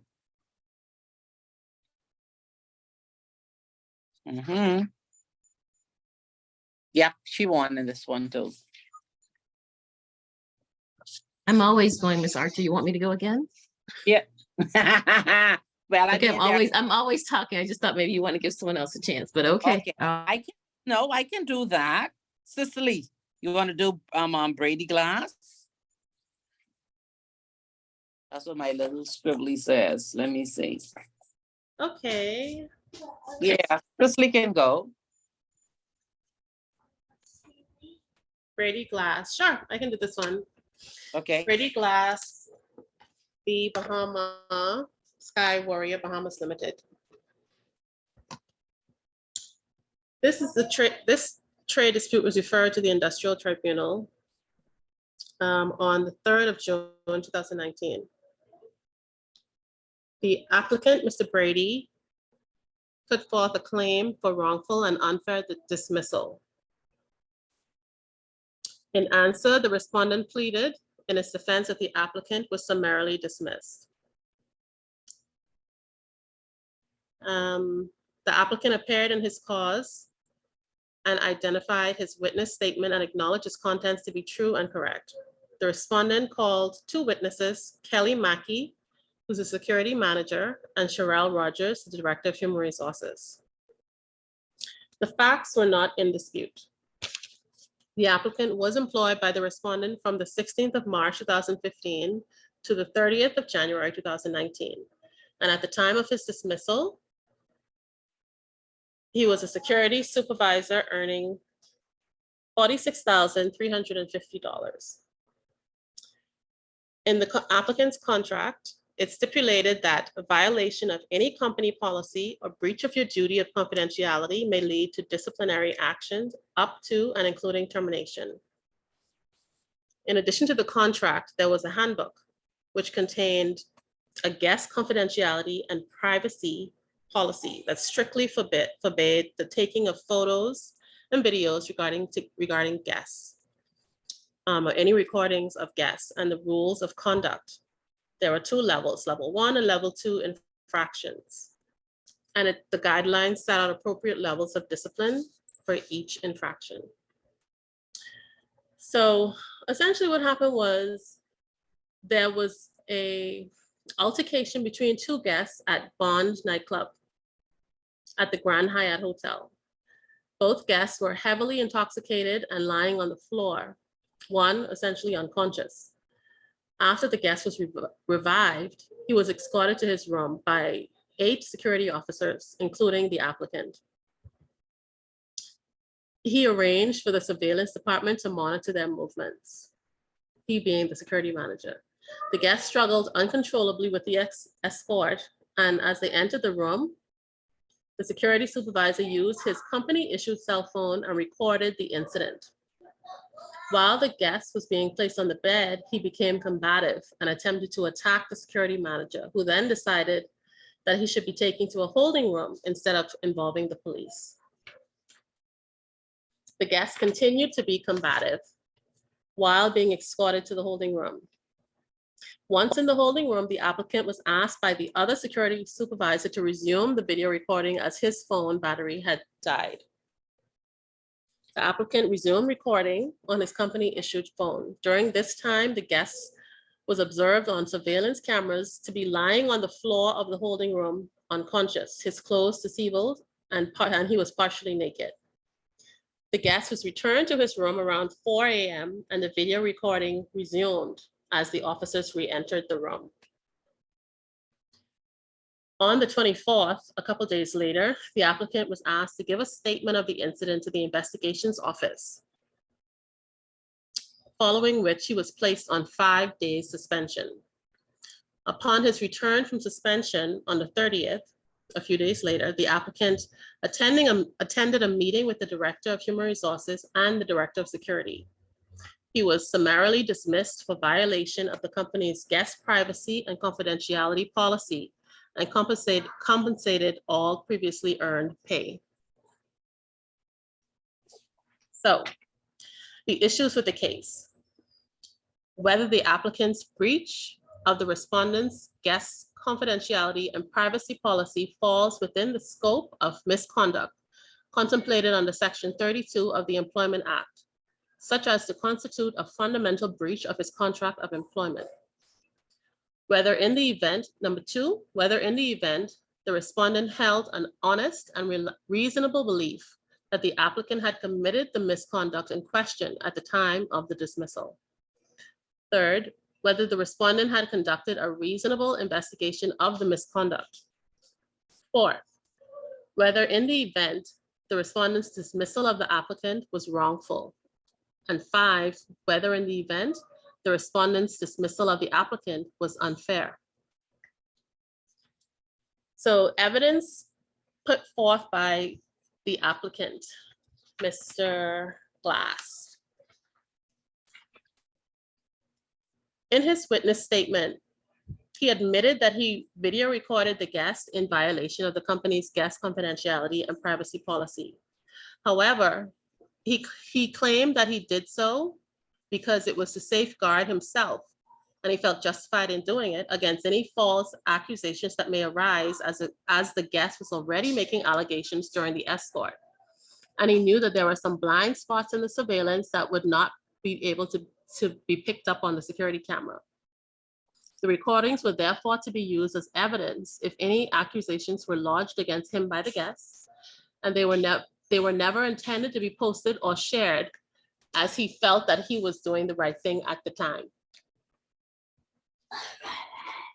On his return to work from suspension, Mr. Glass attended a meeting with management and was informed of their observations from the surveillance footage. When asked for the reason for doing so, he gave them the same reason mentioned above. And he was informed by the Human Resources Director that the guest was threatening to sue the hotel, and legal action could have serious consequences for the company if the matter went to trial. And the surveillance footage showing him recording the guest would be damaging indeed. Consequently, the Legal Claims Department made a decision to terminate his services. Mr. Glass acknowledged that he was aware of the associate handbook, which included a guest confidentiality and privacy policy that strictly forbade the taking of photographs of guests. However, the policy did not stipulate a penalty for such a violation under the level 1 and level 2 infractions. However, neither did it state that such a violation is punishable by some summary dismissal. Level 1 infractions are cause for immediate suspension pending investigation and/or termination of employment. And level 2 infractions are generally handled through the progressive discipline process, which includes coaching, warning, verbal warnings, 2 written warnings, and then termination of employment. He contended that his termination letter stated that he was summarily dismissed for violation of the company's guest privacy and confidentiality policy. However, the applicant denied ever having been issued or signed the said policy or ever having been trained on it. Further, according to Mr. Glass, since the respondent, Bahama, admitted that the guest privacy and confidentiality policy is not listed as a level 1 or level 2 infraction, it therefore followed that a breach of same does not attract summary dismissal. Additionally, the director of HR admitted under cross-examination that the policy had not been changed to reflect this position, nor was the applicant notified of any change. And although his contract of employment provided for amendments from time to time, not unilaterally, but by notification and consent of the applicant. Lastly, the handbook contained a progressive disciplinary process that it is contractual and binding on both parties. Mr. Kelly Mackey, who is the security manager, confirmed under cross-examination that after responding to the incident under dispute, it was decided to escort the revived guest safely to his room, as he was incoherent and unaware of where he was. Mr. Mackey then alerted dispatch and requested them to notify the surveillance department in order that their movements would be monitored. Consequently, each time the escort moved to a different floor, surveillance was informed. At times, the guests became difficult to manage, but at all times, they had the situation under control and monitored by surveillance. Mackey also confirmed that the guest attempted to strike him as he was being placed on the bed, but he avoided the attack and decided to have the guest escorted to the holding room rather than involving the police. Under cross-examination, Mackey testified that he was aware of the company's guest policy and that breach of it could result in a disciplinary action up to and including termination. Mackey also asserted that he never instructed any of the officers, including the applicant, to video record the guest. In fact, at one point, he advised Mr. Glass that the other officers that it was not necessary for them to videotape the events, as they were using the resort's cameras that were sufficient, and there were sufficient officers present to vouch for each other. However, the guest was difficult at times to manage due to the nature of what they were doing in order to subdue him. Additionally, because their movements were being monitored at all times and strict prohibition of video recording of guests by virtue of guest privacy and confidentiality policy, there was no need for the applicant or anyone else to video record the guests in contravention of same. We then have a statement by Sherelle Rogers, who's the Director of Human Resources, in which she says, under cross-examination, that the applicant's contract of employment provided as a condition of employment, you are required to comply with the company's policy, including but not limited to the compliance policy, the anti-money laundering policy, and the employee handbook. Violation of any company policy, excuse me, breach of your duty of confidentiality may lead to disciplinary action up to and including termination. Further, that the guest privacy and confidentiality policy provided inter alia that all associates must keep all confidential information private, respect the privacy of guests, never share confidential information with guests about other guests, and never take, distribute, or publish photographs, audio, or video recordings of any guests. So Mr. Rogers affirmed Mackey's evidence that as a security supervisor, the applicant had access to the company's info hub where all of the company's policies were stored. On the 24th of January, when it came to Sherelle Rogers' attention that the applicant had video recorded the guests in his disabled and inebriated state, contrary to the company policy, she arranged for him to give a statement to the Security Investigations Office. Have some water. Sorry, thank you.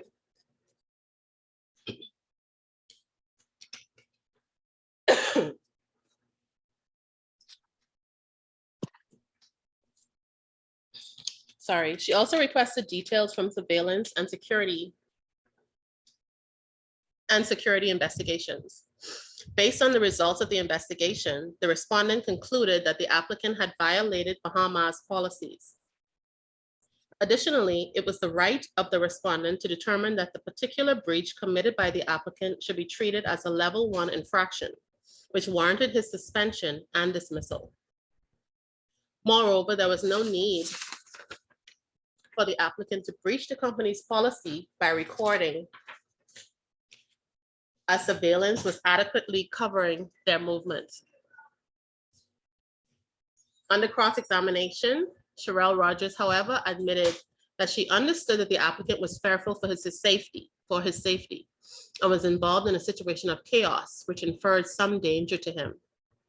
But this notwithstanding, at the time of his hearing, she was of the view, together with the security management team, that the applicant's admission indicated that he intentionally and willfully violated company policy in circumstances in which there was no emergency or reasonable reason to do so.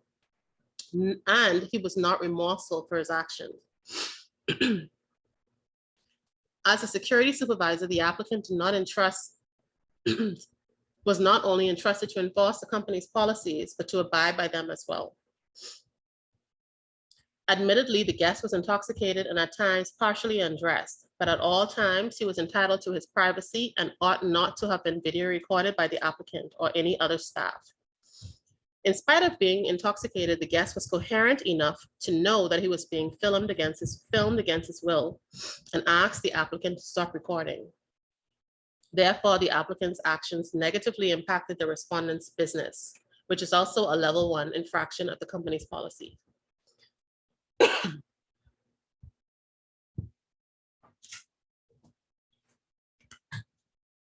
Excuse me. Rogers concluded that pursuant to the terms of his employment contract, Bahamas Associate Handbook, and the guest privacy and confidentiality policy, the respondent made a decision to suspend the applicant without pay, pending further investigation into the matter. Mr. Glass was subsequently terminated for cause on the 30th of January.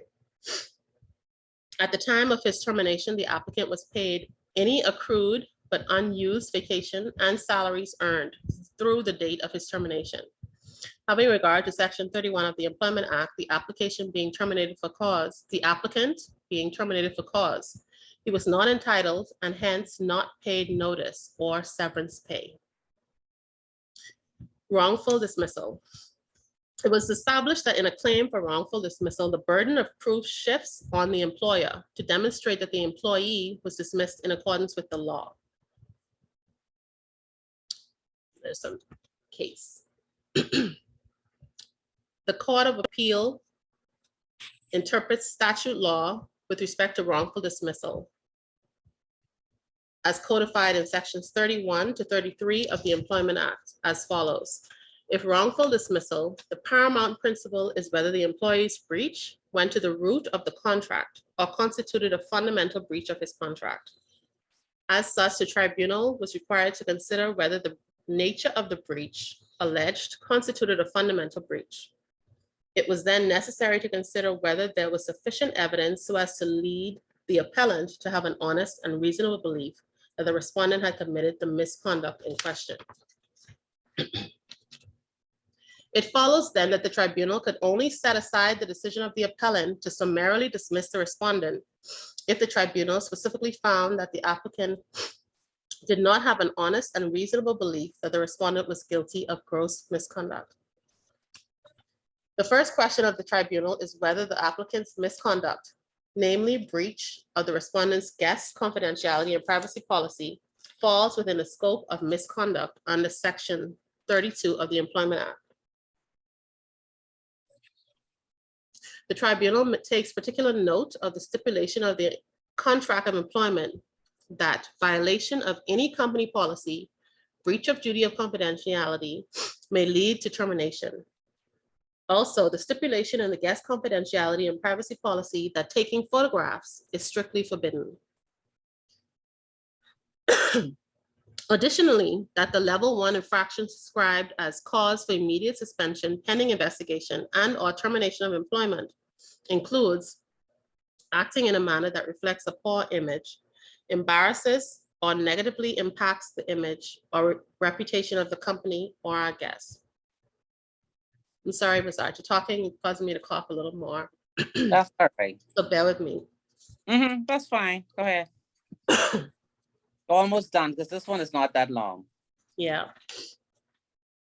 While the tribunal did not have the benefit of the video recording, the tribunal is of the view that its existence and content goes to the breach of policy.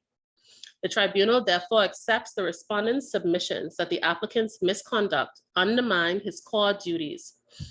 Put briefly, to protect the privacy of guests, enforce policies of the resort, and protect the resort's public image from disrepute. Further, that the respondent viewed the applicant's misconduct as so egregious that he could no longer be trusted to protect the interests of the respondent. The tribunal therefore finds on the evidence that the applicant acted in a manner repugnant to the fundamental interests of the respondent or had committed a fundamental breach of his contract of employment. The tribunal next turned to the issue whether the respondent held an honest and reasonable belief that the applicant had committed the misconduct at the time of his dismissal. For his part, the applicant contended that his misconduct is not indicated in the associate handbook as a terminable offense. Further, the respondent could not unilaterally vary the contract to make any such variation. And the Director of Human Resources admitted under cross-examination that the policy had not been changed. He therefore contended his misconduct did not amount to an act which justified summary dismissal. The applicant relied on a case of Cash v. Abaco Markets Limited to demonstrate the significance of the employee handbook as a part of the contract of employment. The plaintiff in that case was summarily dismissed as a result of breaches of a contract of employment, namely accepting checks, although this company was placed on the stop list. Because the employee handbook did not define this act as a fundamental breach meriting summary dismissal, it was held that summary dismissal was not justified.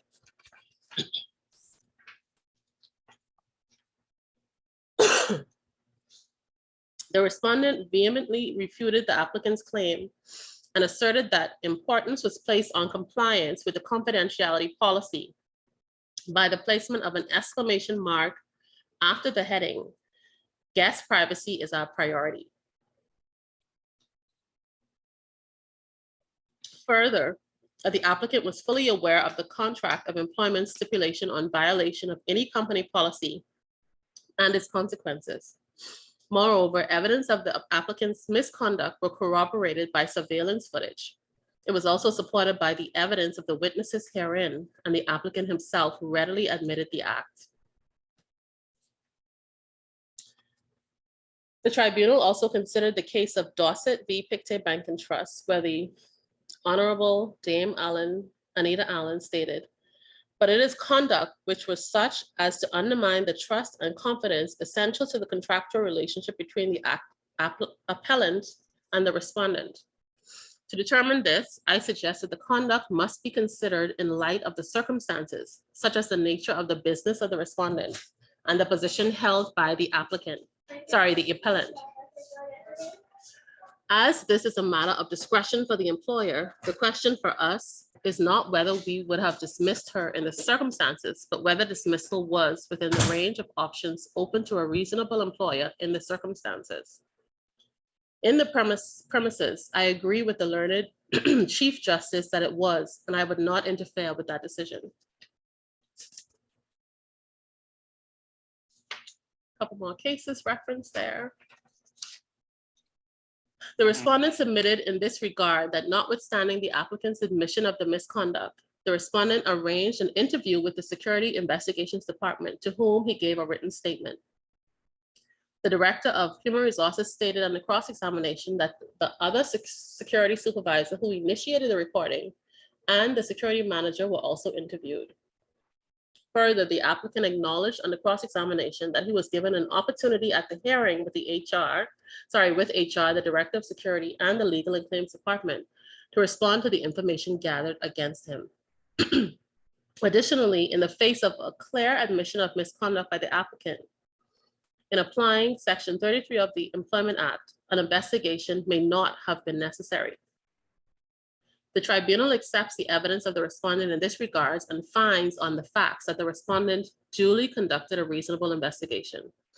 Therefore, the tribunal also finds on the fact and law that the conduct of the applicant was such that the respondent was entitled to summarily dismiss him and treat him as having committed a fundamental breach of his contract of employment, or as having acted in a manner repugnant to the fundamental interests of the respondent. Consequently, the respondent has satisfied its burden of proof that the applicant was lawfully terminated and was not due any compensation other than his previously earned pay in accordance with the Employment Act. It then speaks to the unfair dismissal claim and says statutorily, Section 34 of the Employment Act provides for the right of an employee not to be unfairly dismissed. The common law test is whether the respondent followed the established procedures.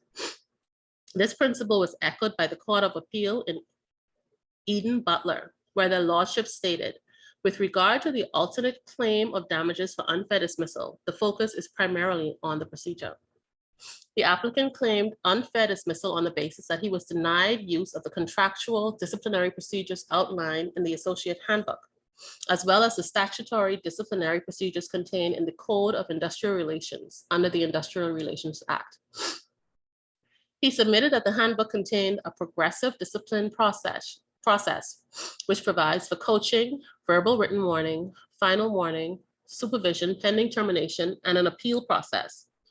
Further, that the process for the progressive disciplinary process was to encourage improvement and achieve performance that complies with policies that meets or exceeds the company's standards. The applicant asserted that he was summarily dismissed without benefit of these procedures for a first-time infraction of a policy with no intention to do so and with no loss claimed by the respondent. Moreover, his action was justifiable to safeguard himself against any allegations that may have arisen in future, and he felt that he was doing the right thing at the time. Additionally, that in practice, the disciplinary procedures are required to take place before disciplinary action is taken, and the employee is entitled to be informed of the process. Therefore, according to the applicant, he was dismissed in breach of the contractual disciplinary procedures. Further, the disciplinary procedures under the code stipulate at section 107B that no employee should be dismissed for a first breach of discipline except in the case of gross misconduct, and the applicant did not commit an act of gross misconduct. The respondent asserted that the applicant was afforded the right of natural justice to respond to the allegations that was put before him, which is evidenced by his statement taken by the Security Investigation Office. Briefly stated, the applicant was suspended to allow further investigation in accordance with the disciplinary process outlined in the handbook. And during the applicant's meeting with Human Resources, he was given another opportunity to state his case and was also advised of his right to an appeal, which he declined. Moreover, given that the applicant had committed a fundamental breach of his contract of employment, or his conduct was repugnant to the fundamental interests of the respondent, amounting to gross misconduct, then summary dismissal was justified. Therefore, the suspension, hearing, and dismissal were based on a fair procedure. The tribunal accepts the evidence of the respondent in this regard and finds that the respondent followed proper procedure in its termination of the applicant. Accordingly, the tribunal finds that the applicant has not made out his claim for unfair dismissal. In the premises, the tribunal dismisses the applicant's claim for wrongful and unfair dismissal.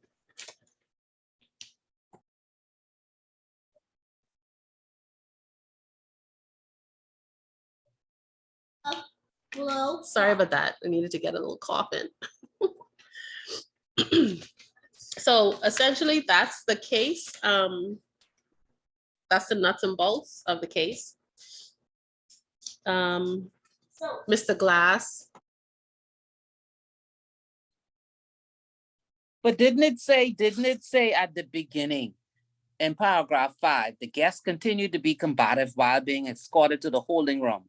Once in the room, the man name again, Brady Glass, was asked other security supervisor to resume the video recording as his phone battery was running low.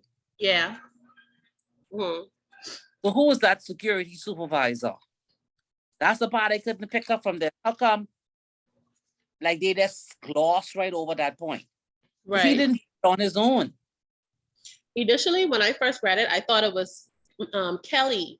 I thought it was Mackie, but I don't think so because he's not a supervisor. He was just it says security manager. So I think it may be a different person, but he should have called that person.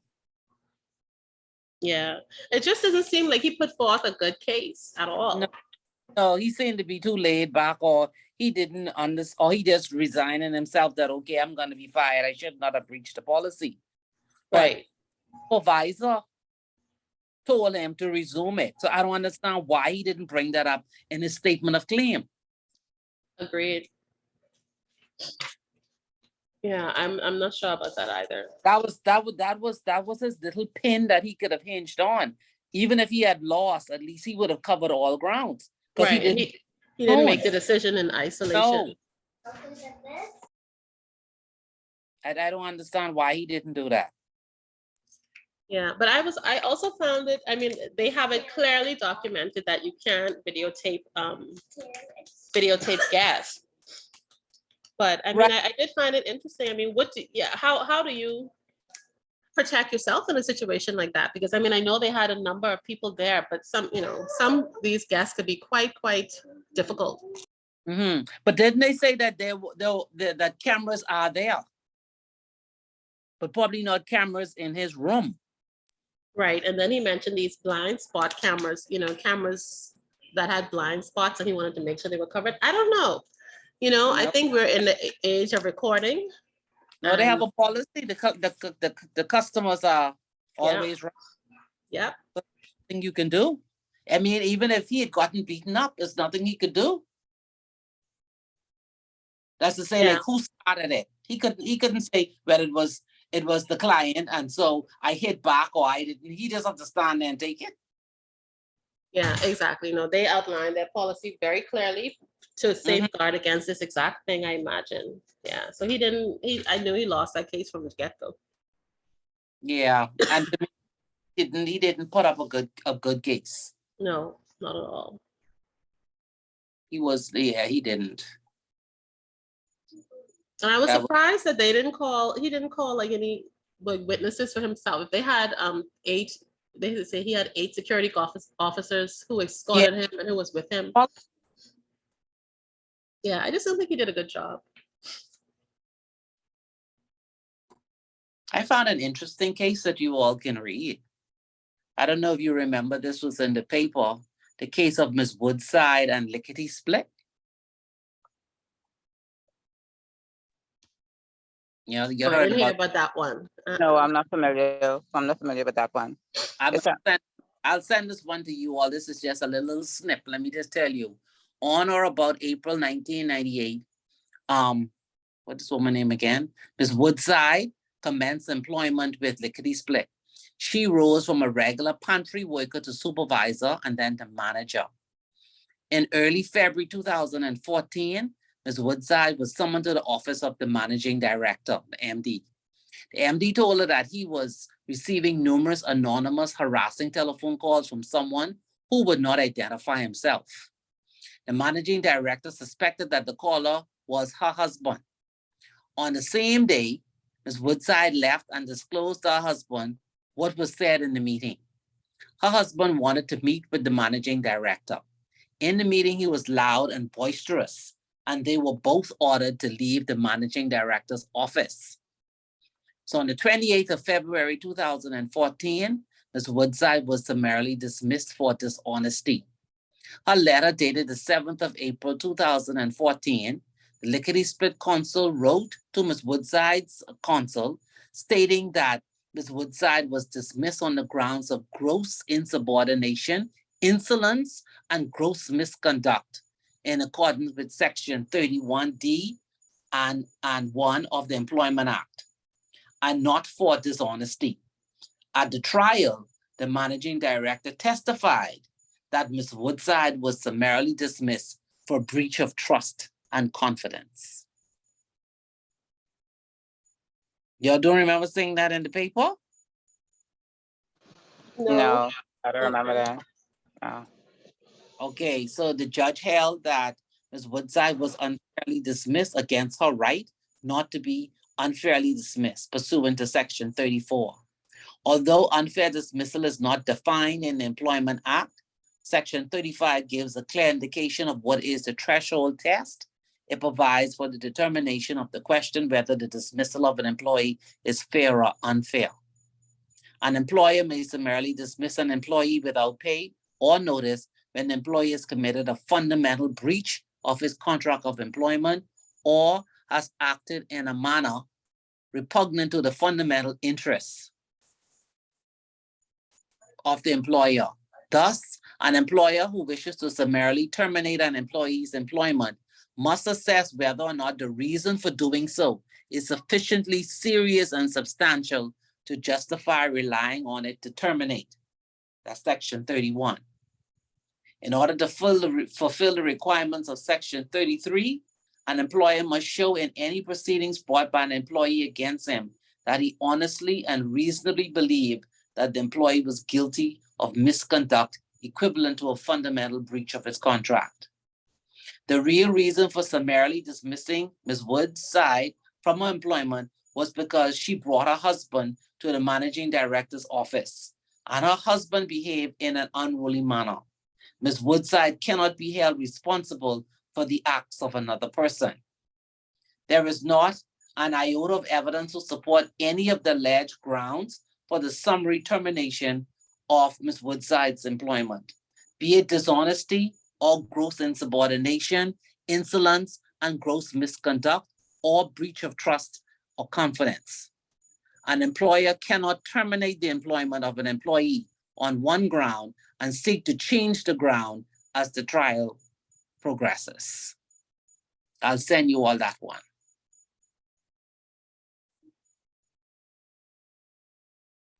Okay.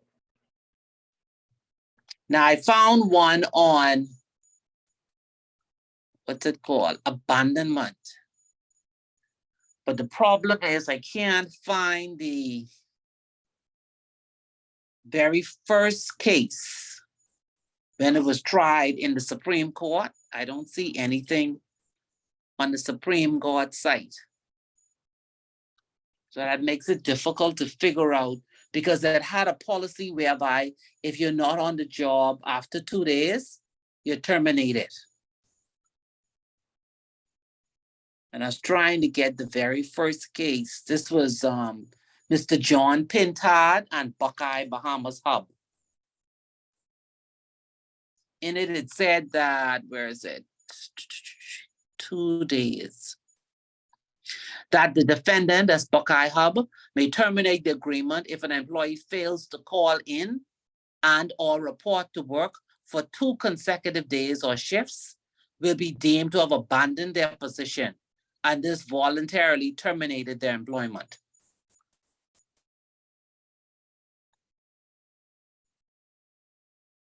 But I can't actually find the case itself.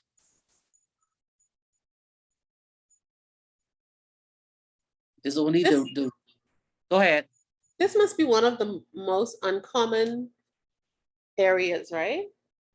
I don't Abandonment. even think I don't even think we cover this in our contract or handbook.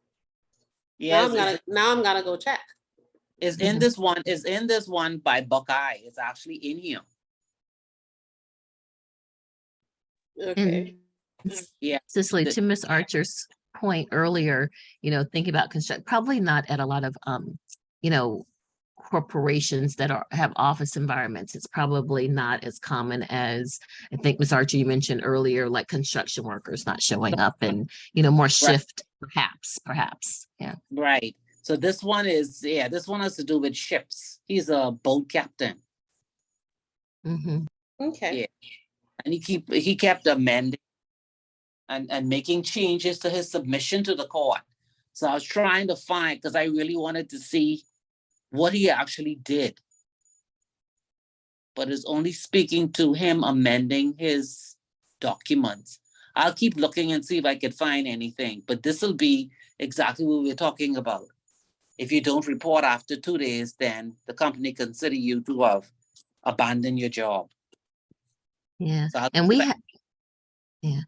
we had an obligation to show effort to reach out as well. We didn't always just rely on the employer to, reach out, because as I stated, it could be something tragic. And in my many years of HR, the few that I had, about 75% of them were because of something tragic, which is why they didn't call in and were physically unable to do so, Okay. I'll see if I could see if I could find one on abandonment. This one would have been good if I could only find it. But it seems as if Buckeye Bahamas Hub asked the court to strike out his claim. So I don't know what he did. But he didn't come to work. But I need a clearer one. If I don't find one on our site, Bahamas site, then I'll have to go to the UK and see if I could find one that may be persuasive. But Cicely, were you inquiring because you've never heard of it? Is that what you were saying? It's rare that you've heard of someone abandoning?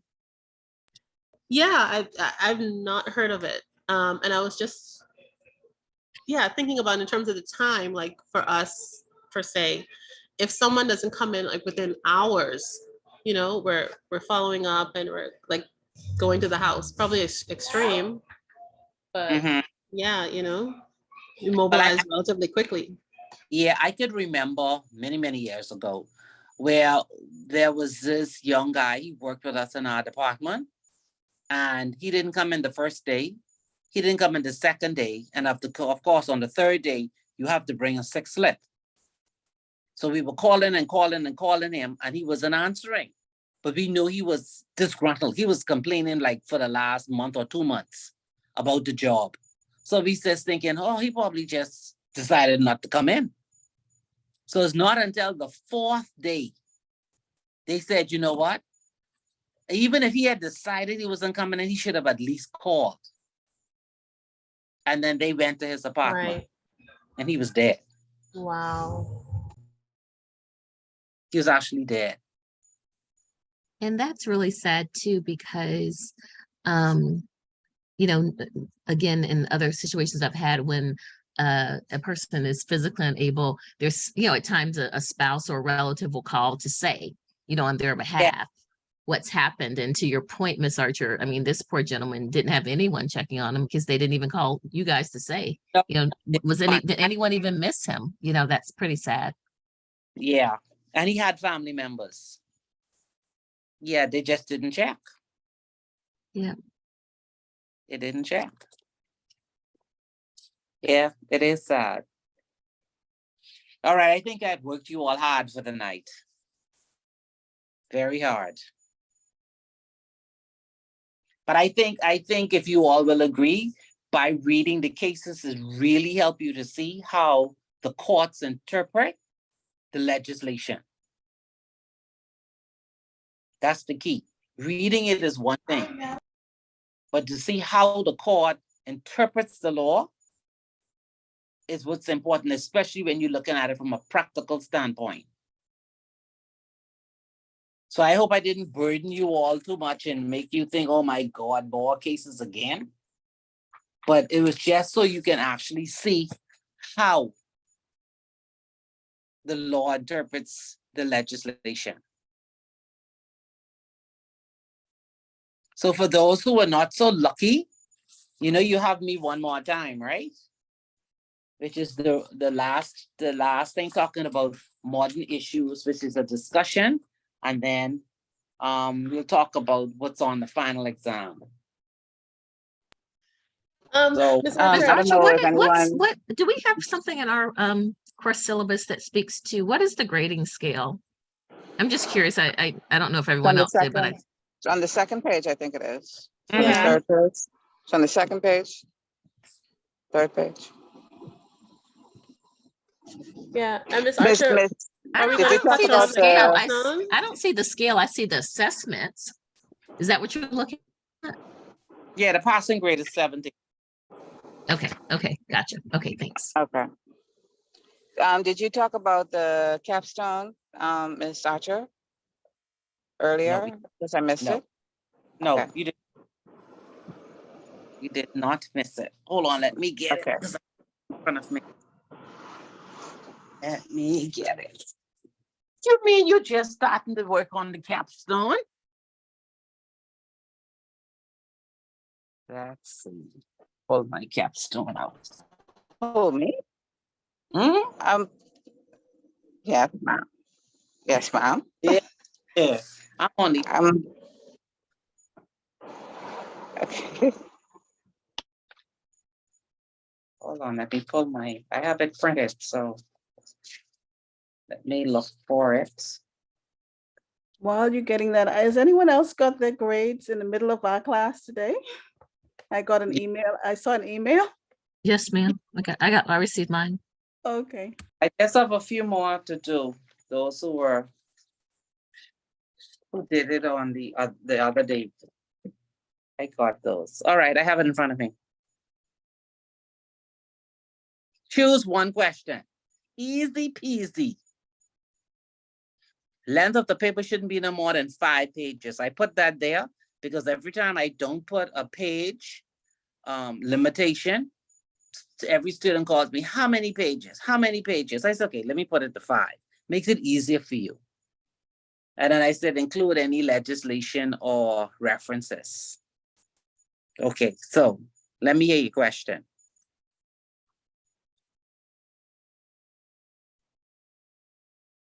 All right, let's go. Regarding the first, The first one? the first one, direction on where we would get this information, because this doesn't seem to pertain to any legislation or law. It seems more to be directed towards company policy or program. Yeah. Now, remember, that's why I said in the midterm, I omitted that chapter that had to do with recruitment and selection. If you recall. Right. Yes, I remember that. But Right. I read that and I'm still trying to connect it to this. Okay, so that chapter spoke about recruitment, selection, talent management, succession management, all of those things, that whole element of recruitment. Okay. So my question to you is to draft a formal talent management and succession management process. And you could find those things on the internet. Okay. All right. Right. So Ms. Archer, yeah. sorry, Ms. Archer, sorry, can you repeat it again, please? no, I'm saying the talent management, a formal talent management and succession management process. You can find that on the internet on a Yeah. lot of our websites. So the capstone really is not a examinable paper. It's a research paper for you to broaden your knowledge on employment law. So I could have done it two ways. I could have given you scenario questions with employment issues and have you write it out. Or I can do it as a research question with you gaining more knowledge on employment law from a different aspect. That's fine. Okay. I just wanted a little bit of direction. I thought. Right. Now, if you all wish, sometimes depends on the student. Some people normally ask if two persons can prepare their paper. Of course, you only get one grade. But some people, because it is a research paper, some people, because of work constraints, they'll say, me along with someone else will be preparing the research paper. That's up to you.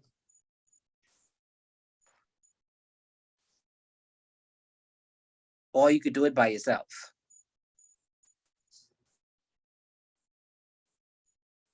The second one, Put that mm, stuff down. the second one is not that difficult. The information also is not hard to find, because if you're deeply involved in employment, you know that the Bahamas has signed on to a lot of treaties. And that second question has to do with international treaties. So here you're talking about that informal economy, and everybody knows that we have one of those.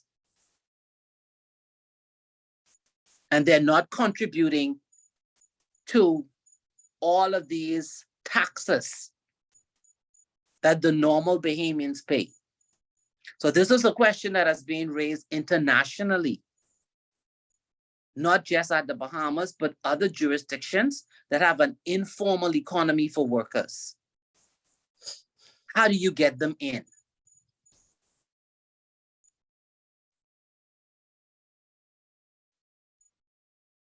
So it depends on how which one you think is more geared towards you and looking at employment law in the next 3 to 5 years. Because I could have added on another question about remote and flexibility of work. Because that's a big topic in employment law for 2023. How do you balance that now? Especially since post the pandemic with so many hybrid workplaces. Mm-hmm. And you have employers now forcing employees to return to work, and those employees are now seeking alternative employment because they don't want that sitting to a desk all day long with someone looking over them. So is that a possibility of another question? If you all wish, I can. I think we can So have a are third you saying- option. So are you saying that it's either or here? Yes, it is. Okay, It's either one. okay, okay. Now I just heard a request for a third one, either or, on flexible work hours, flexible hours / remote work. Correct. Okay, I'll have to word that and then I'll send it out. Because that's a really hot topic now. It So is. you're not just talking about people who have worked before in the traditional way, but you're also talking about the new generation who do not wish to work the way we worked. They don't want to work like that. And it's like an uphill battle for a lot of HR managers trying to convince senior management and the board that that way of working, that traditional way, is of the past since the pandemic. Yeah, I predict in 20 years, there's going to be very little brick and mortar with persons working. That's what I call it, you know, in an office setting. Mhm. Yeah, but I think since post-COVID, a lot of companies internationally have moved towards these flexible hours. Yeah, it's more economical too when you don't have to pay for that overhead of a building. Right. So you cut down your space. Your let me see how my son says it. Is an open floor. The only office is the only 3 offices, and that's for the CEO or /MD, the CFO and COO. That's it. And those glasses are clear glass. Everybody else is on an open floor. There's only sufficient desk for the certain amount of people who come each day. So there's alternate. Like he only goes to the office once a week. On a different day, someone else from his team comes in. But everything is done remote. Meetings, remote. Organizing socials are done remote. There's no need for you to come into the office on any other day unless you are asked to come in. So don't know. he was saying that they had like 3 floors before the pandemic. And they've terminated all of those leases.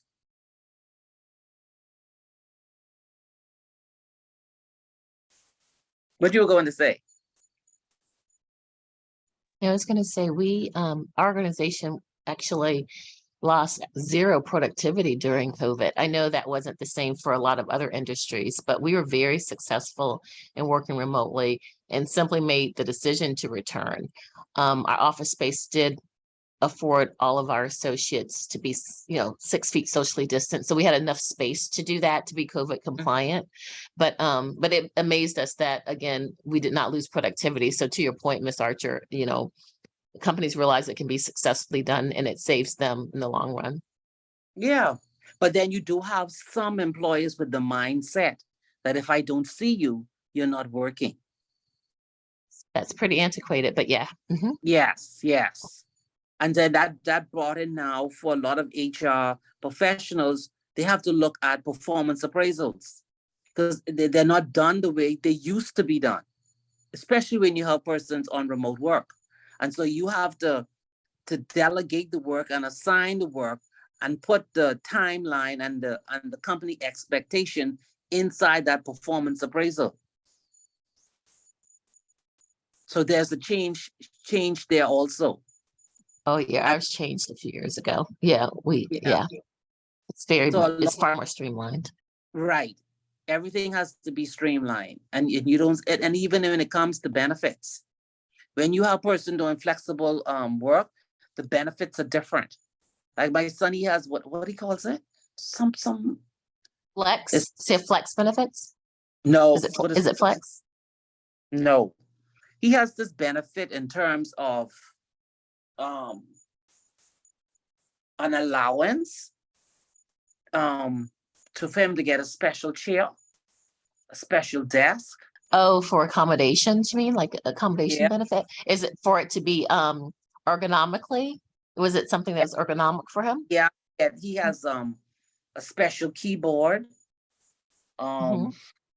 He can get massages. You know, because you're sitting down typing all day, massages for his back. Yeah, that They- minimizes long-term physical therapy or, you know, any type of Yeah. injury. So yeah, it's preventive. It's preventive. Mhm. yeah, and then he has a desk that he can stand up or sit down. It moves up and down. They paid for that. They look like treadmills. Have you seen them? Yeah. It looks like a treadmill. Yeah. Mhm. So all of those things, and he doesn't. And then he changed his monitor.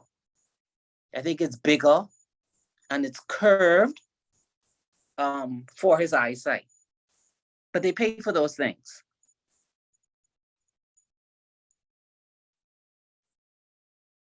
So there's been a lot of changes. And plus, when he goes to work, you can wear jeans, no suits, no ties.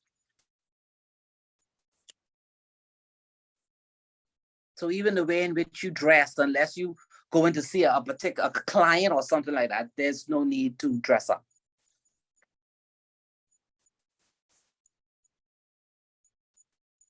So the way in which things are done has changed. And my argument is always that we pass laws and then we just let them sit. But society is changing. The norms are changing. But our laws, they just stay the same.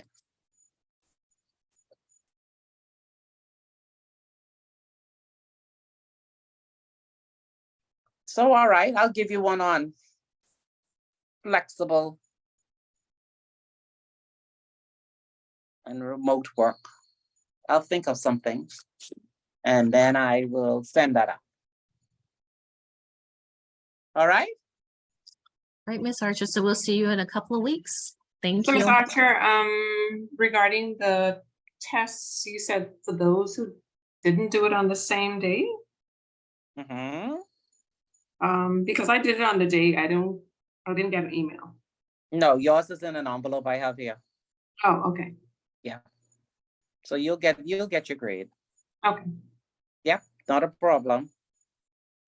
All right. I mean, you all did very well, you know. Even though, you know, some people whine. Oh, I don't think I did well.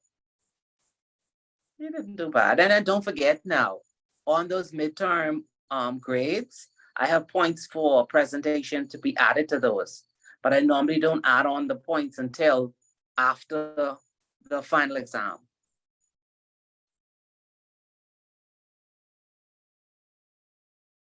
So there's no need to worry and kick and scream. Okay. All right?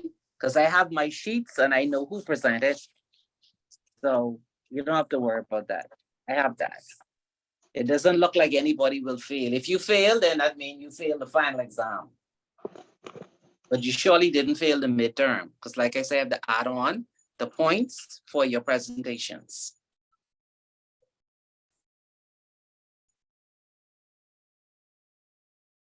So your focus now should be what's coming on the final.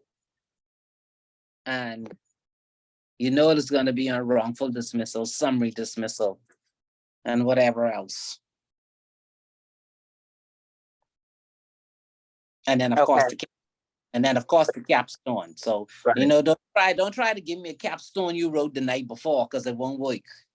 Mm. 'Cause I've So in got the my- capstone, it should have, like you said, arguments and all that, or just kind of how it will relates to the employment law and the various sectors and stuff? It depends on how you begin and how you write your thesis statement. Okay, You tell me what viewpoint you're taking the question. okay, And what you state, then I read what you have and see if it makes sense. okay, okay. Yeah. Okay. I mean, you could write recommendations if you wish. Because there are other jurisdictions doing things. If you want to look at another jurisdiction, one or two, you can say these are things that you would recommend that we do. Mm-hmm. Okay, Yeah, okay, it's research, so it's open. right. Yeah. Okay, okay, Not into anything. okay. All right. All right, so let me go get some tea and let me see how we're going to do this flexible work thing. Y'all sound excited about that one. Y'all don't Yeah. like my Yeah. question. That one sounds exciting for true. No, Question y'all, number 2 was struggling. y'all, you don't like the informal economy? No. No. Nope. This, That is an issue. That is an issue that the ILO is struggling with. I We have think a it's so sensitive. I mean, for me, I know I can speak, it's just, there's so many things you don't want to hit. You don't want to, you just have to be careful your approach a problem in right there. certain things. Huh? That's the problem right there. Yeah, but I mean, like you have to, I don't know. So it's way to, you have to be human, and then Oh. it's very sticky. It's very sticky. Yes. And I think that's why nobody want to touch it because it's very sticky, Yeah. But it's an issue that It is an issue. It is an issue. It definitely is an issue. Yeah. It is an issue. And if you look at the matter that was in the paper yesterday and the day before, again connected to this informal economy, other students are facing the same thing. Some are not going our route in all of this playing around. They just go in and just get rid of it. Process what's there. Who needs to go, go. Who needs to stay, provide your proof, Right. where you rent. Right. Because the thing about it is this, you have to look at it. All you need is one outbreak of cholera. Yeah.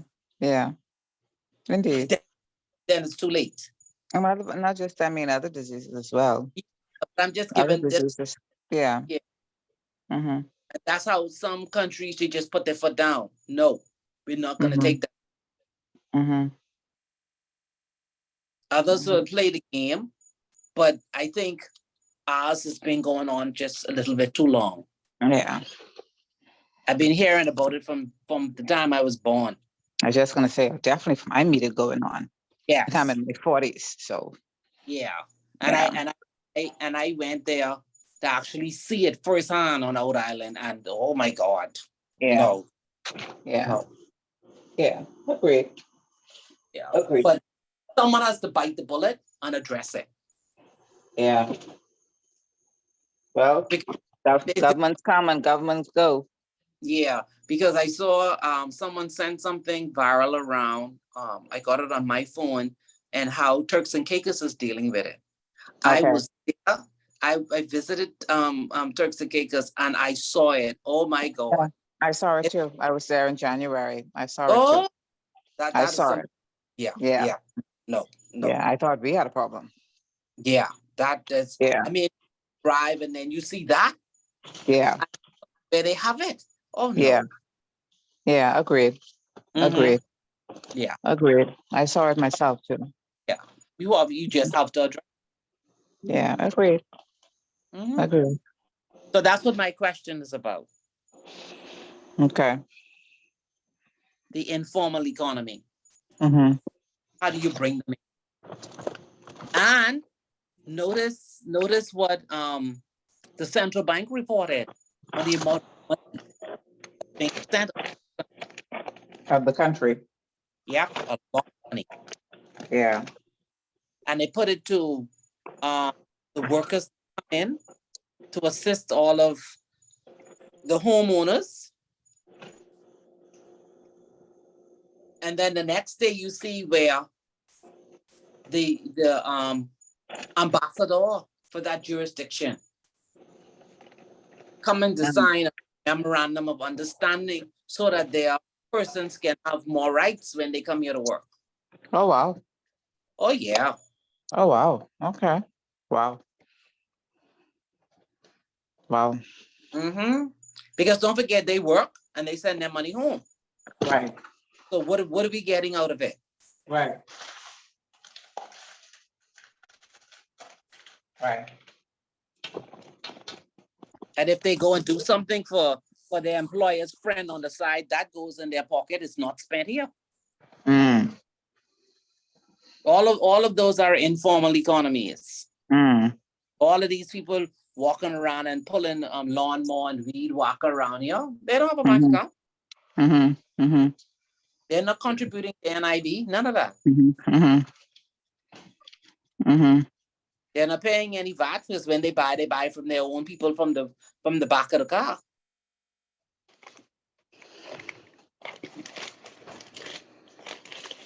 Yeah, It's called informal economy. economy, yeah. Mhm. Yep. All right. So let me see if I can think of something how to word it. It may not be as long as these, since you all want something that you like. I will just try to see how I could word it. Okay. Thank Okay. you.